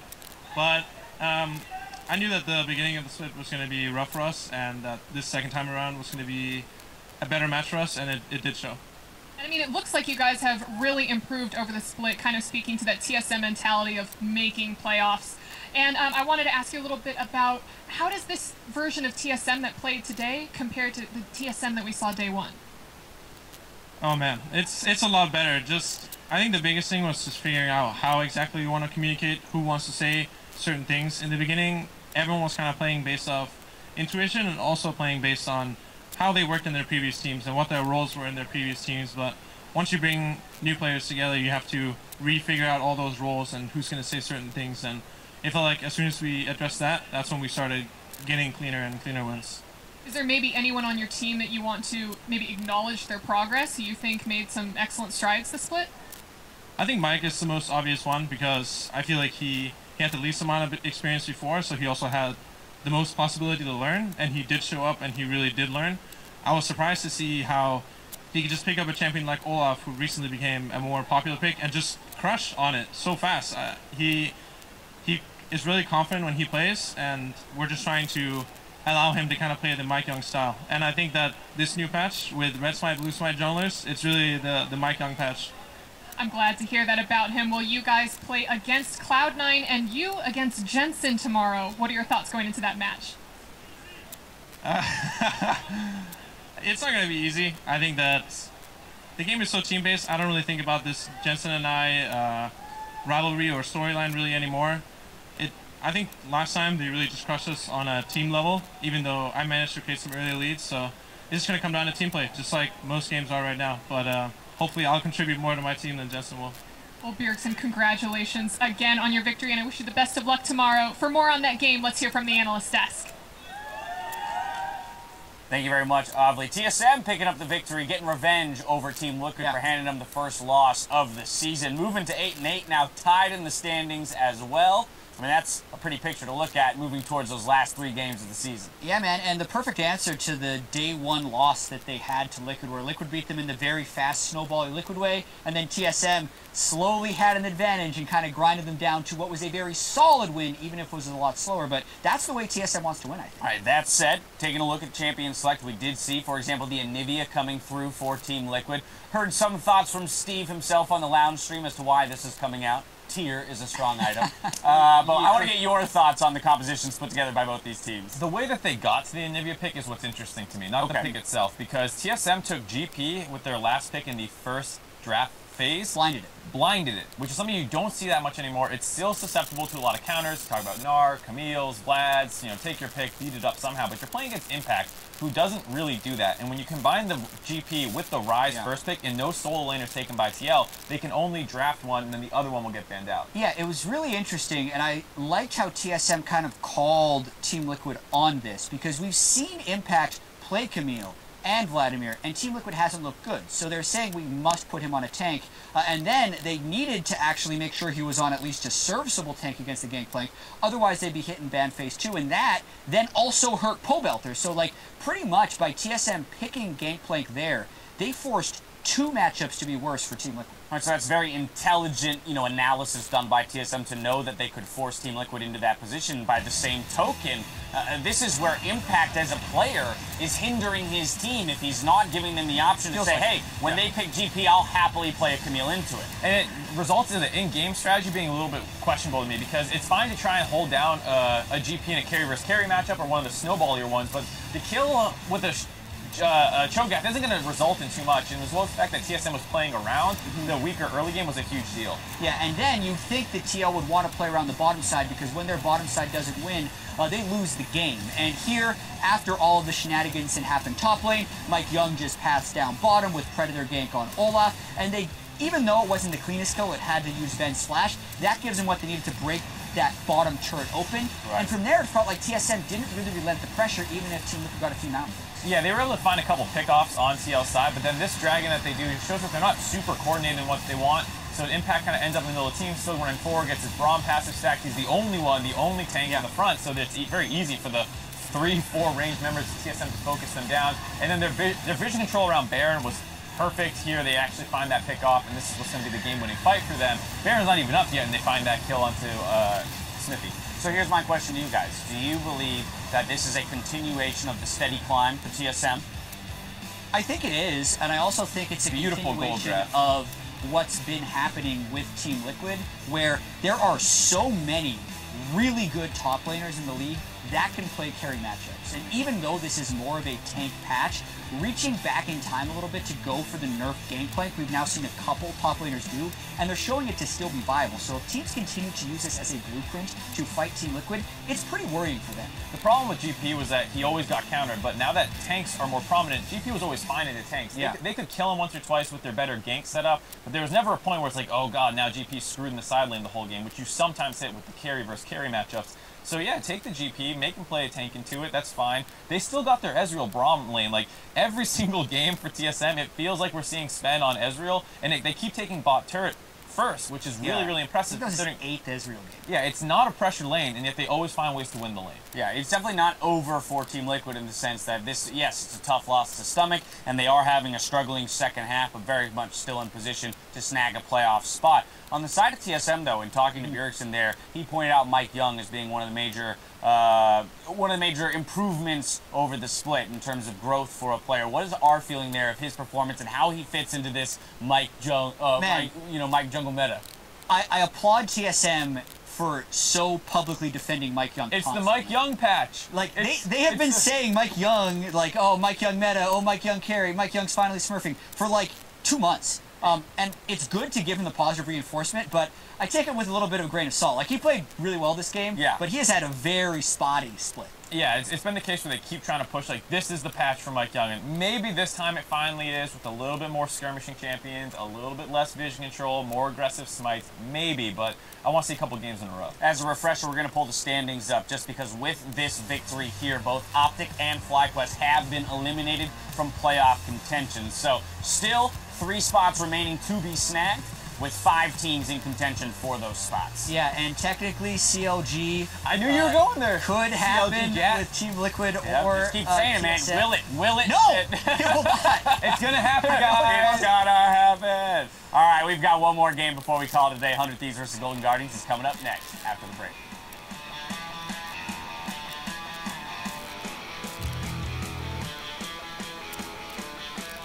They're trying to wait it up in the silence. Could just be the problem. Great knock up there as well. There's the suppressor. Mike Young is too late. Okay, show. I'm not sure. Show no flash. Kill Joe. I can open it. Place hold. Bjergsen gonna ride the rest of the team in. This is it. They're gonna try and end the game. Double it. Force so much out, but he's still tagged by Braum. Ragnarok, Mike Young just gonna slaughter him. Will be claimed by TSM as they take down Liquid in the rematch. Play like a pro in City Champs. Earn a spot on your home team and take the fight nationwide in a city versus city battle against some of the best local players from across the country. Online qualifiers begin Sunday, March 11th, with brackets for all skill levels, live gameplay with shoutcasting, and a postseason all-star event hosted by Red Bull. For tickets and more information, go to superleague.com/LOL.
Welcome back to the North American LCS for our final game. 100 Thieves versus Golden Guardians. Time to kick things off by looking at the starting rosters. Selecting blue side is 100 Whole Thieves. In the top lane, it's Someday. In the jungle, Meteos. Then mid laner, Ryu. Bot and support, Cody-san and Apramu and Coach Crawley. Where are the other 94? I don't know. But anyway, facing them on the red side, it's Golden Guardians. In the top lane, Lorlo. Junglers contracts with high and mid. Definitely bot with support Matt and Coach Tyler. In the crowd cheering them on, Zyrene. I found them all. As if the weeks before weren't enough, though, Golden Guardians have proven in their recent games that you can't sleep on this 8th place team. Yeah, they're coming off the hardest possible week where they took on the top 2 teams in the league, and they almost went 2-0. They said their goal was to get better, and so far in the split, in the second round robin, they're 3-2. And if they had beaten Cloud9, they would be 4-1. So this team has been showing that improvement they talked about. Specifically, Deathly, Contracts, and Matt have taken control in their wins. And if that wasn't enough of a reason for 100 Thieves to focus up, a win here for the new org means they lock a spot in playoffs. Yeah, we talked about how Golden Guardians, they almost went 4-1, but 100 Thieves actually went 4-1 in the second half of the split so far, off the back of Aphromu, who's been looking unleashed. He's been playing unique champions that fit the situation, and he controls the games on these playmakers to enable his team, especially Cody-san, who's looked so good all split long. Well, see if the bot lane is bolted enough to take down the Guardians as they're in the hunt for that playoff spot. Draft has started, and 100 start off with the Kha'Zix man. Junglelot going to be answered by GG's as they actually take down the Skarner. Seen a lot of trading today of Skarner and Olaf, but that game will not be played today. Yep. One of them, this game. Yeah. Right. Played a lot already. That's true. That's true. But the Kha'Zix is pretty much the constant, right? We're seeing it banned almost every game where people just really don't know how to play against it with the way that it's like you watch it from here with God Vision. And you're like, wait, the Kha'Zix is just running through the jungle.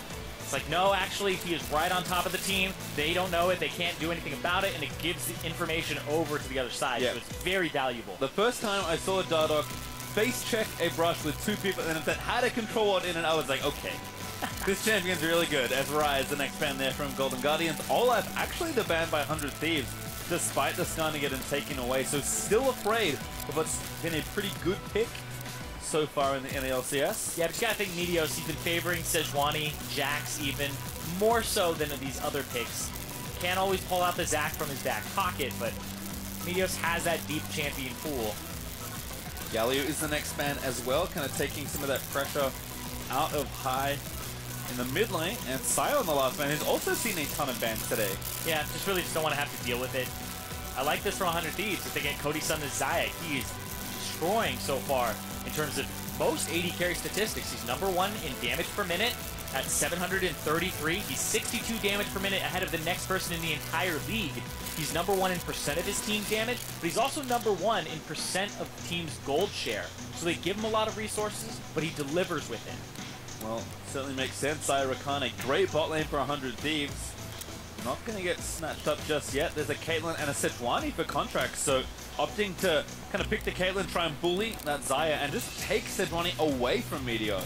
Yeah, the Sejuani can get the ultimate out of the Xayah really easily with her own ultimate, so it would be a little bit better here than Contracts, who went for, he went for the Volibear before, but I still really don't 100% agree with giving up the Rakan.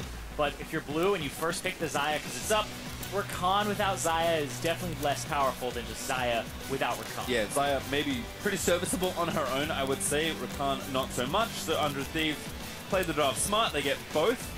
As Zac also going to join their first 3 picks. So like you said, been playing a lot of Sejuani, but is a legacy Zac player on Meteos, so decides to take that tank instead. So I'd say a pretty even trade on that front. Braum now to Matt, so very robust bot lane here for the Golden Guardians. Definitely and Matt have been having some better performances. We'll see if they can kind of also outperform what's been a surging bot lane from the 100 Thieves side. Yeah, especially with Aphromu looking unleashed. He's just been fantastic on the playmakers since they've gone 4-1 in the second half of the split on 100 Thieves. Aphromu, he played Rakan, Alistar, Blitzcrank, Thresh, and Bard. So far, he's played those 5 unique champions, revisiting the Rakan here today because of the combo, but he's been picking for the situation, and it's been working very frequently for them. Certainly has. I mean, Aphromu, in the NA LCS at least, was the guy that really busted out Rakan. It was so good. You made a breakdown about it, actually, yeah. when Rakan kind of first entered the league. So Certainly a lot of proficiency on that champion. Talia, though, the ban from Golden Guardians,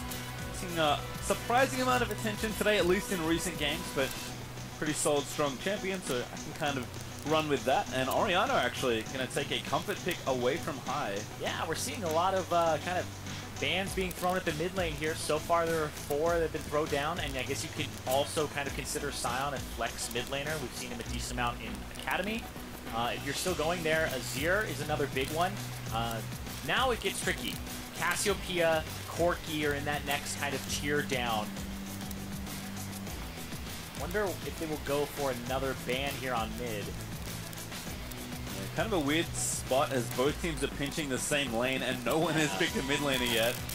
As everyone matched for jungle plus bot lane in phase 1. I feel like you don't ban a mid laner here because it just ends up helping. Yeah, go to the other side. Go ban out something in that top lane that could counter what you want to pick. Well, Camille was the answer, as Lolo has shown kind of some propensity on more of the fighter-style champions. Again, we've talked a lot about the shifts in top lane meta, but not all the top laners are falling in line to playing tanks. Yeah, but also keep in mind just side selection. If they don't pick their mid laner, or they don't pick their top laner here as Golden Guardians, they leave last pick for their top laner, and someday wouldn't be able to counterpick. When he had counterpicked the Camille with the Poppy earlier, so he wouldn't have that opportunity in Champions League. So I like the Camille ban here, saying there isn't really much we could do if we picked our champion beforehand. And I guess kind of a nice read on the 100 Thieves side as a result, because mid lane was the pick there out of phase 2 into this one. And mid-com will make another appearance. Cho'Gath pop for Someday, very safe. It's a good solid front line now for 100 Thieves. And what does Ryu want into this 1v1? I would imagine Corki is kind of Ryu's default here, unless he has something up his sleeve. Cassiopeia is the other one, but up against a Karma that can just speed herself up and root you and then have really good gank assistance, I would expect it to be more along the lines of the Corki, but hey! Okay. Cassiopeia still providing a lot of damage. Fine. Not as fun. Cassiopeia for Ryu. I'm upset. Golden Guardians with one more pick. Why did they do this to us? Like, we would have been fine if you didn't even hover it. It would have just been, oh, okay, exactly. Cassiopeia is what he goes for. Showing me the Aurelion Soul. Just Ryu's such a tease. It's all mind games. What are you doing? All right, there we go. Misclicked. Tried to click no, apparently clicked Ash. There's another back for Lolo. So going to be trying to take the counter pick here in the 1v1 top side and bully Mr. Someday. Yeah, the Cho'Gath, pretty neutral pick for him. He'll have a good time in that top lane.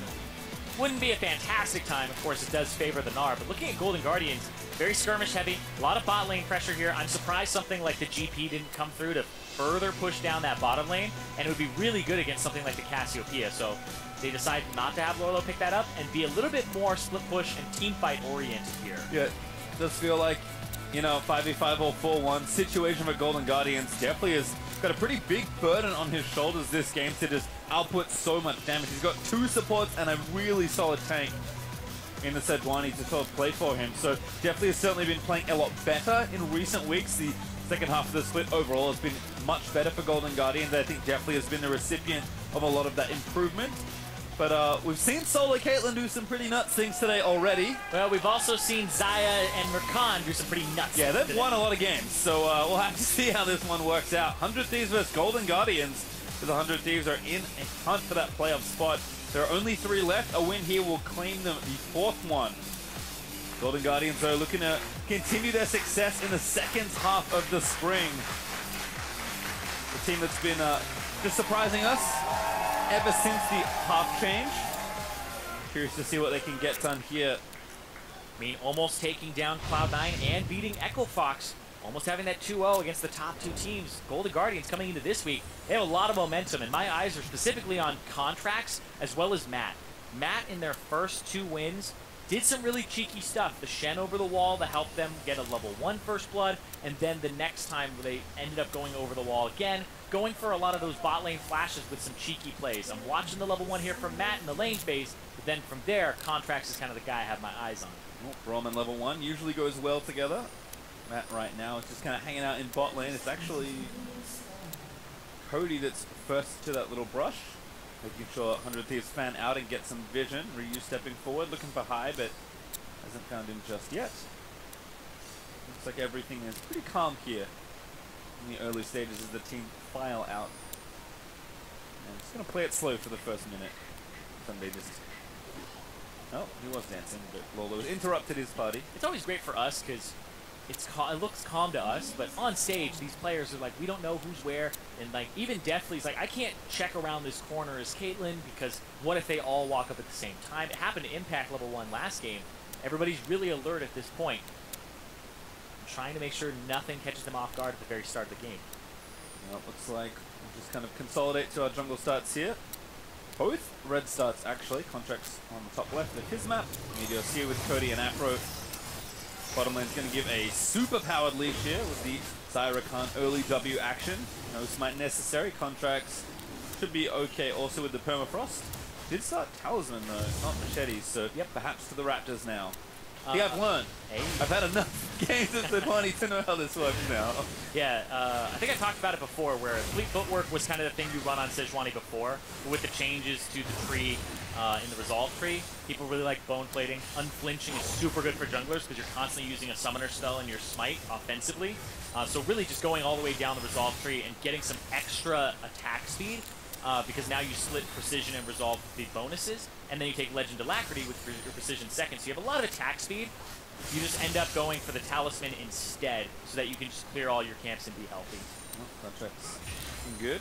And Meteos also just kind of chilling through his jungle. Looks like it's going to be almost a full clear for both. I think the Krugs are up on the 100 Thieves side. A little hard to see. Yeah, this is kind of the worst camp in the game, in my opinion. It's out of your way. Nobody really likes to do it. Feels bad, man. Poor Krugs. Krugs need love too, Irene. No, they don't. All right. Contract takes down the Scuttle Crab. Live that Krug life. It's a lonely life.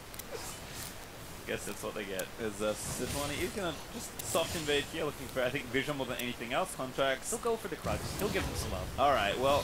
But he's spotted. Good ward from 100 Thieves on the bot side. Matt actually already up here. It's like, all right, I will protect you, sir. Contract says thank you. And probably just a trade as Meteos. It's already off to that side as well. Yeah, because it's the camp that people pretty much don't take in their first jungle route on their own It's the side. best one to steal. It's the best one to go for because you're like, this is always up, 100%. And so, yeah, they just trade it so out of the way. Now I'm ready for like some really like Galaxy Brain level like start Krugs camp for jungle. You're just going to bamboozle the crap out of them. It's probably not good, but at least you'll surprise them as Meteos takes his camp down nice and easily. Something with the early push pressure makes that even safer. Only time I think it's actually good is if you're playing Rek'Sai, you start red side, you go red, you can clear your Raptors easily, go and then finish off the Krugs. That's 3 camps, gets you level 3, you back by, and then you're out on the map. But look at this. Oh, what a knocker from Meteos! Boom! One! He didn't even get a chance to flash. I barely got a chance to cast it. I know, I'm sorry about that one. That was me. Totally fine. Meteos there. We saw his career win rate on Zach. It's something. I think he has 3 losses. It was like 14-3. Yeah, pretty good. And this is kind of why. Superstar jungler coming in, silenced. Can't flash during the silence, and he gets knocked up immediately after. So Meteos flies right in. That is the 2nd rank of the E. So it's not even that long of a distance, but it's still Fog of War, and it's enough to jump on Lorlo. Certainly was enough to take down the Gnar. Lorlo will TP back to the lane and hold onto his flash for potential additional attempts. And remember, this is the counter pick that Golden Guardian set up. They picked this Gnar into the Cho'Gath, and he has 15 CS up right now on Sumday's side of it. Someday is just looking like a monster so far after that gank. Yeah, Cho'Gath is one of those champions where you're like, he's not going to do anything, it's just a tank, and then he kills you. Well, it's like you can't do anything to him, and so he actually does almost nothing to you, but it's almost nothing, not nothing.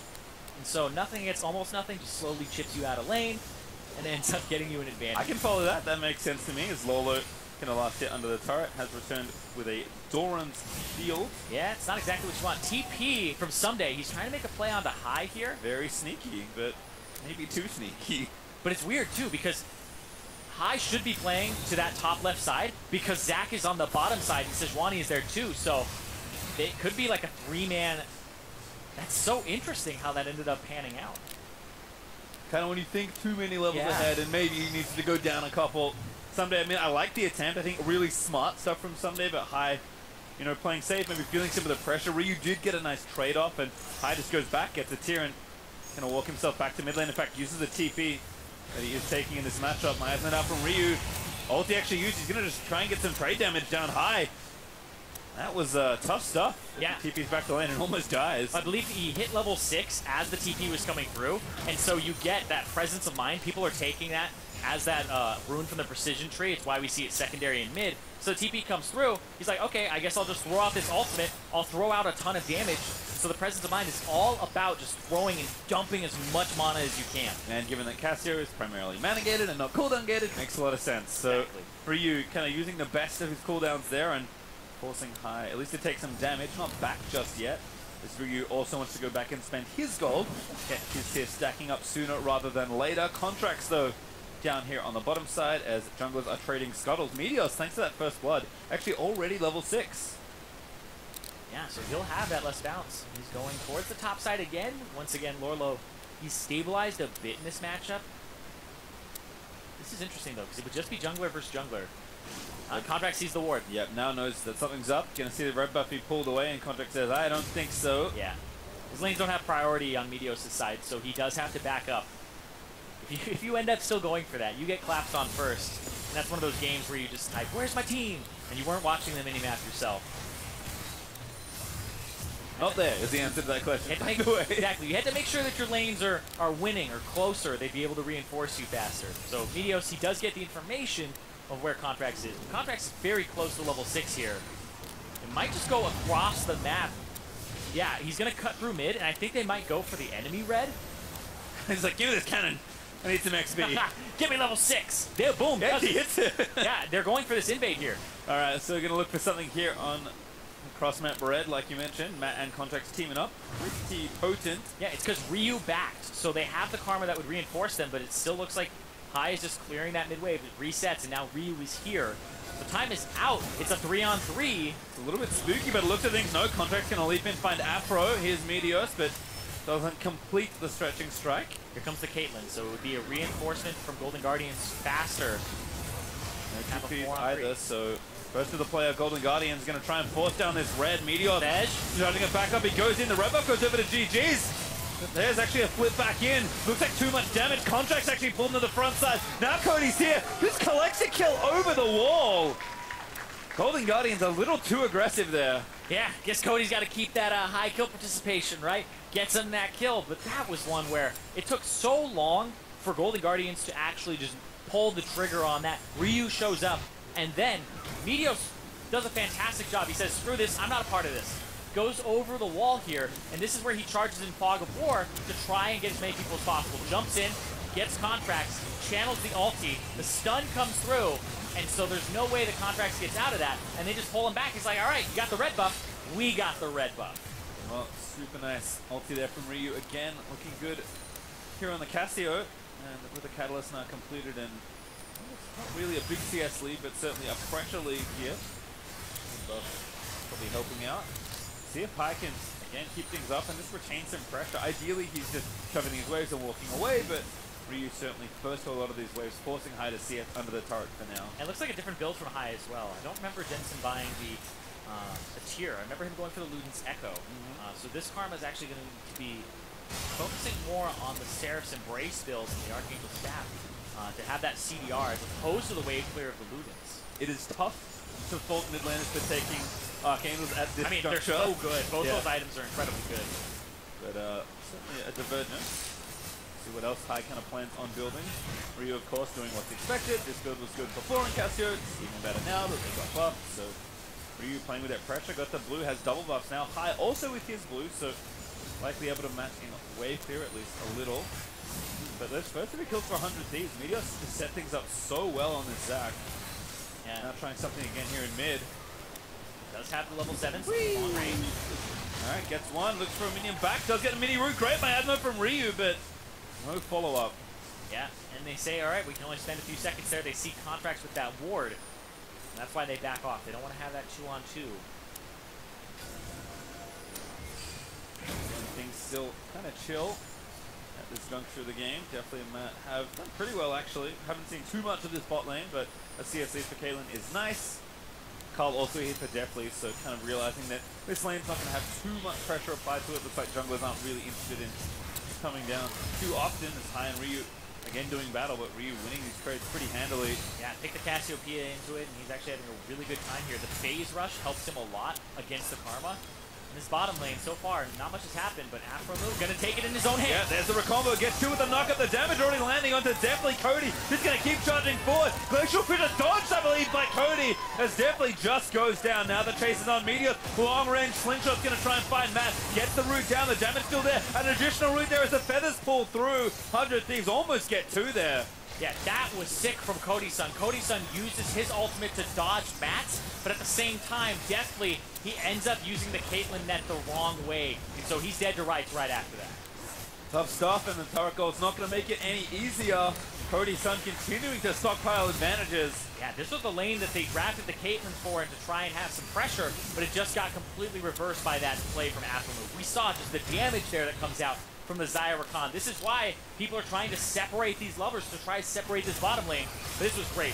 The shield doesn't come up in time on the other side of him, and definitely nets the wrong way. But still, Cody-san outplays there with his own ultimate. So even if that hadn't have gone in kind of a bad way and a fumble there for Cody-san, I still think, or definitely, I still think he's dead because Cody-san's dodged, and they both would have just blown flashes. Yeah, I have to think so as well. So well played by Cody and Afro, continuing a streak of recent success we saw earlier. We mentioned it at the top of this game, 100 Thieves will lock playoffs with a win. Unfortunately for Golden Guardians, they will be eliminated from playoff contention here with a loss. So even though the team has done very well to kind of pick things back up, will only be playing for pride in the back half of the spring if they cannot find a win here. So pretty high tension game for these two teams. Well, pride and also improvement for Golden Guardians, because the team, a lot of criticism about the ability or the skill level. Hold on high though. Good flash. Medios will just come back for that one in a second. I feel like Medios says something personal against High. Something must have happened back in the Cloud9 days. I think it's over blue buff. It's always over blue buff. Medios. It's like High wanted the second blue buff. Nope. I feel that. Oh wait, no, I know what it was. It was Locket. Who builds Locket? It was like, is it the jungler's job? Is it the support's job? Oh well. Some things never die. Medios, I mean, applying the right pressure, I think, all jokes aside, but certainly has been all over Golden Guardians, especially in the top and mid lane. And again, this pressure is continuing to cascade. No. Somebody's like, hello. Oh, everyone's contract's dead. Contract's like, what do I do? Guys, silence. Lola wins, but Bloodstone's over. The long, slow way around, but I think it might just be enough. A flash out from Someday. Now going to run back into Contract. Afro, we see it. They finish up the Rift Herald. But Someday goes down, collapse from GG's does net them a kill. Yeah, they end up having everybody up there. Matt is up there, and in the meantime, Cody-san clears multiple waves, pushes it to the tier 2 turret, and the Rift Herald goes over to 100 Thieves. It's a head scratcher in some ways. I mean, he was starting it, and then Someday shows up. I saw what was happening. It was like, okay, I gotta threaten him instead of keep doing the Rift Herald, but they just show up. Now 100 Thieves. Onto that mid turret. Usually we see the bot lane party. Bot lane to outer power is already dead, so instead it's the Rift Herald party. And now a Rift Herald would kill this turret, so if Medios wants to throw it down later in the future, it would be a quick take. Medios strikes me as the kind of man that will hold on to his empowered recall. Maybe a longer time. I do miss holding on to the powered recall of the old Rift Herald buff. The one that made you move around a little bit faster on the map. That one was nice. Well, we'll see how long he does hold on to it for, but certainly simple use to give 100 Thieves yet another turret here in this game. Well, right now, 100 Thieves, they have tempo. They get to the top lane earlier. Nobody answering that range would be able to clear the wave, so this might just be the turret going over. Yep, no one here to answer it. Just Lolo, and the rest of Golden Guardians are on the bottom half of the map. So Cody and Afro continuing their success here in this game. Get the wins down the bot side, take the turret, make it 2. Cody-san claims even more gold for himself, getting so strong in such a short period of time. Going back now with 1,600 more gold to spend. See what he ends up picking up. Zeal, I would assume. Okay, Zeal, some daggers, going for an attack speed item afterwards. Of course, after that, he'll go for the Infinity Edge. Really good on Xayah, because you think about what a Zeal gives you. It gives you crit, it gives you movement speed, and it gives you attack speed. And the Xayah W already gives you attack speed, and it gives you movement speed. And so if you just buy IE, you have more attack damage, and you have crit, which you would have had anyway. So going for another BF sword item as your third item makes a lot of sense on Xayah. Definitely does, as Meteos does look for something, but not quite able to find contracts. Definitely trying to reverse this wave as much as he can, but we talk about the general Caitlyn problem of being slow to ramp up once the kind of dominant lane phase is over. Definitely still ahead in CS, at least for now. Cody could correct that in a short moment, but definitely has only just finished his Infinity Edge, and now the kind of slow, where do I get farm game kind of starts for him. Yeah, and if you end up with waves that you shouldn't actually be farming, you get caught out. Things like the Rakan will come out and end up CCing you. That's really what you have to watch out for when you're trying to pick up farm on side lane, because it's Caitlyn by herself on top. You have to have top control, and Meteos actually does get the ultimate, or if not the ultimate, the Rift Herald off. That was a really nice attempt from Contract. I believe he saw the channel in fog and just threw the ult trying to interrupt it, but... Yeah, he threw it, but it was soaked by Afro. Yep. So good play on both sides. Afro able to block that off, and they take the outer turret with Shelly as a result. Assault continues. They might even get two. Golden Guardians a little slow to respond. They don't have Deathly. Afro are going to threaten Contract. He's forced the Arctic Assault away. And just like that, that's 2 turrets for 100 Thieves in the mid lane. Yeah, they just get 2 very quickly, so that Rift Herald means a lot. It was one that was started up by Contracts, but now it's just completely crushed the mid lane, and that will give so much pressure to 100 Thieves to get these tier 2s on the outer sides. Well, it looks like, again, the gold lead is starting to get a little out of hand here. 100 Thieves up 5,000-6,000 or so. Another Drake on the way. They got the first Ocean Infernal up in a minute 40 for them to grab. Rapid Fire Cannon now done for Cody. Already kind of completed that first Zeal item, and 2 items also for Ryu, stacking up the tier component of the Archangels, trying to turn it into Seraphs. We saw about like 20 plus minutes when it came in before. Right now, Ryu, he's at 530 in bonus mana. And then High is actually at 704, so High is very close to actually converting his over. Yep, got his tier earlier, I think, might have been the reason why. Not exactly remember, but we'll worry about it at another date. Instead, this is what Golden Guardians have to worry about. The strength of this bot lane, Cody and Afromu, is continuing to apply pressure in that top lane and threaten yet another turret. Yeah, you're right, he did get the tier earlier. It was when he TP'd back level 5. And then got chunked out because of the Casio. So it was all worth it. He's going to get the Archangels home. There it is. Come through. Definitely is like, and this is kind of what you were saying. I mean, this is the problem for Deathly. He pushes all the way down this long lane. He sees the Cho'Gath and he's like, well, I can't see anybody else. I just cannot sit here and farm these waves until they come back to me. So there's a huge amount of time that Deathly has to kind of waste just walking back and forth between them, trying to get this farm. It will take him quite a while to outpace Cody, who's been involved in almost every kill, sitting with 3 himself so far. Exactly. And Cody right now, he's up about 1,600 gold over Deathly. And that's that rapid fire cannon completion and then some. So we're looking at about a half item advantage already for Cody's son, who loves to play for that late game. But 100 Thieves, remember, a lot of their wins during the early part of the split was off of late game, kind of turning it around. They didn't have kind of even games, right? They would, and then they hit this streak where they lost 4 games in a row right before the first half was over, and that was off of they were just getting crushed early. Now in this second half of the split, they found Afromu on playmakers, holding the trigger in lane, holding the trigger on fights is really what has been netting them early game leads and then converting. And I think this game, again, we're talking about junglers really show presence. Meteos had a ton of early activity in this game. He's going to get things going on the top half, and then Afromu took care of that bot lane as he almost always does. This is a hyper-accelerated game for 100 Thieves. So 5 turrets to 0, 5 turrets to 1, excuse me, Lolo took 1, and they did grab that Infernal Drake as well. So just all the advantages piling against the Golden Guardians right now. And I feel like what's going to happen next is 100 Thieves will look for Baron control. They have a Cho'Gath. They're very close to that Cho'Gath having Banner of Command. And then they're looking to try and make that happen. They have a Fed 80 carry. You can go ahead and set this up.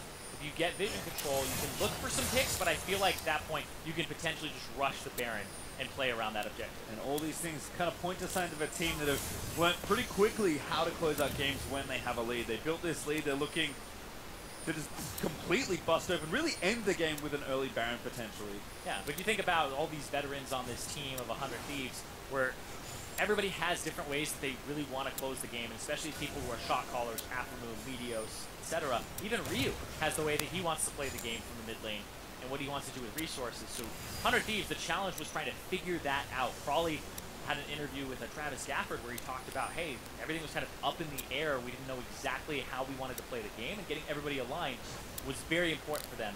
And it seems like Aframu is kind of the person still leading that charge, with everybody else kind of following behind now. Well, it's clearly been working out well for them. 100 Thieves continuing to find success here and looking to just push their lead even further forward, try and close this game out. Golden Guardians going to look to defend, but Caitlyn needs a little bit more, or a lot more actually. They're going to hold on. Definitely now with 2 items, so Static Shiv will at least make the farming side of things easier. It's just kind of a matter of, we don't have any vision control. How do we possibly contest for this Baron? Oh, this is how. Well, definitely went back, so now they're going to TP Sunday in. He's got the Feast. They say this isn't a 50-50. Contract goes in, he's going to try and steal it, but he's going to get knocked up. There's the Feast down from Sunday. Contract goes down as well. Sunday grabs the double. Yep, you just got to force it down. They end up getting that kill, and they end up getting that Baron on top of it. So, yeah, a double, with the Baron being one of them. Yeah, you got 2. Got Contract and the Baron. Exactly what you want as a Cho'Gath, as Lolo will split push down yet another turret. He's got a good CS lead here versus Sunday, but Sunday has a Baron and a banner. Exactly, he has that banner now. Oh, it gets so low. It gets down to about 100. Looks like Sunday didn't end up eating any of the CC there, and that would have been key. Then it really does become a bit up in the air. It looks like Sunday ate kind of the residual of the Glacial Fissure as opposed to the main knockup in the middle. No, it looks like actually he did not get knocked up at all, so just barely missing him. What's the reverse of a mullet haircut? Because that's what it is. That's the Sejuani. It's business in the front. All front loaded, then the back is like, whatever. I was like, is it a buzz down the center? That's the question we'll have to answer perhaps another day, as Sunday does flash away from the setup there by Golden Guardians. Again, I mean, just hiding in brushes, trying to find a pick, delaying this Baron push for as long as they can, but Sunday still trying to find a minion to Baron up, and Ryu's already gotten the minion wave push towards this mid turret. The banner was used. Yep, we'll be fine. We'll find that cannon. Yep, it's coming down in that bottom side. I wish it made some sort of like charging sound. You know that image of the guy in the tank with holding his sword out? Always like, let me get them closer and hit them with my sword. That's what I feel like the Baron cannon thinks about when it's approaching the turret. Oh, it got blocked by Braum. Hey! And that's like, okay, I can't do that for much longer as the turret falls down. Baron cannon claiming many a structure today. Freak. Teacher Freak teaching the crowd. I think the crowd can go above 8 though, let's be honest. How many licks it takes to get to the center of an inhibitor? Apparently 5. Alright, well, I'm glad we're learning things today, but inhibitor down there on the bot side for Golden Guardians, and 100 Thieves are not done. They've still got a lot left. Aframu straight in with their combo. Retro follows up the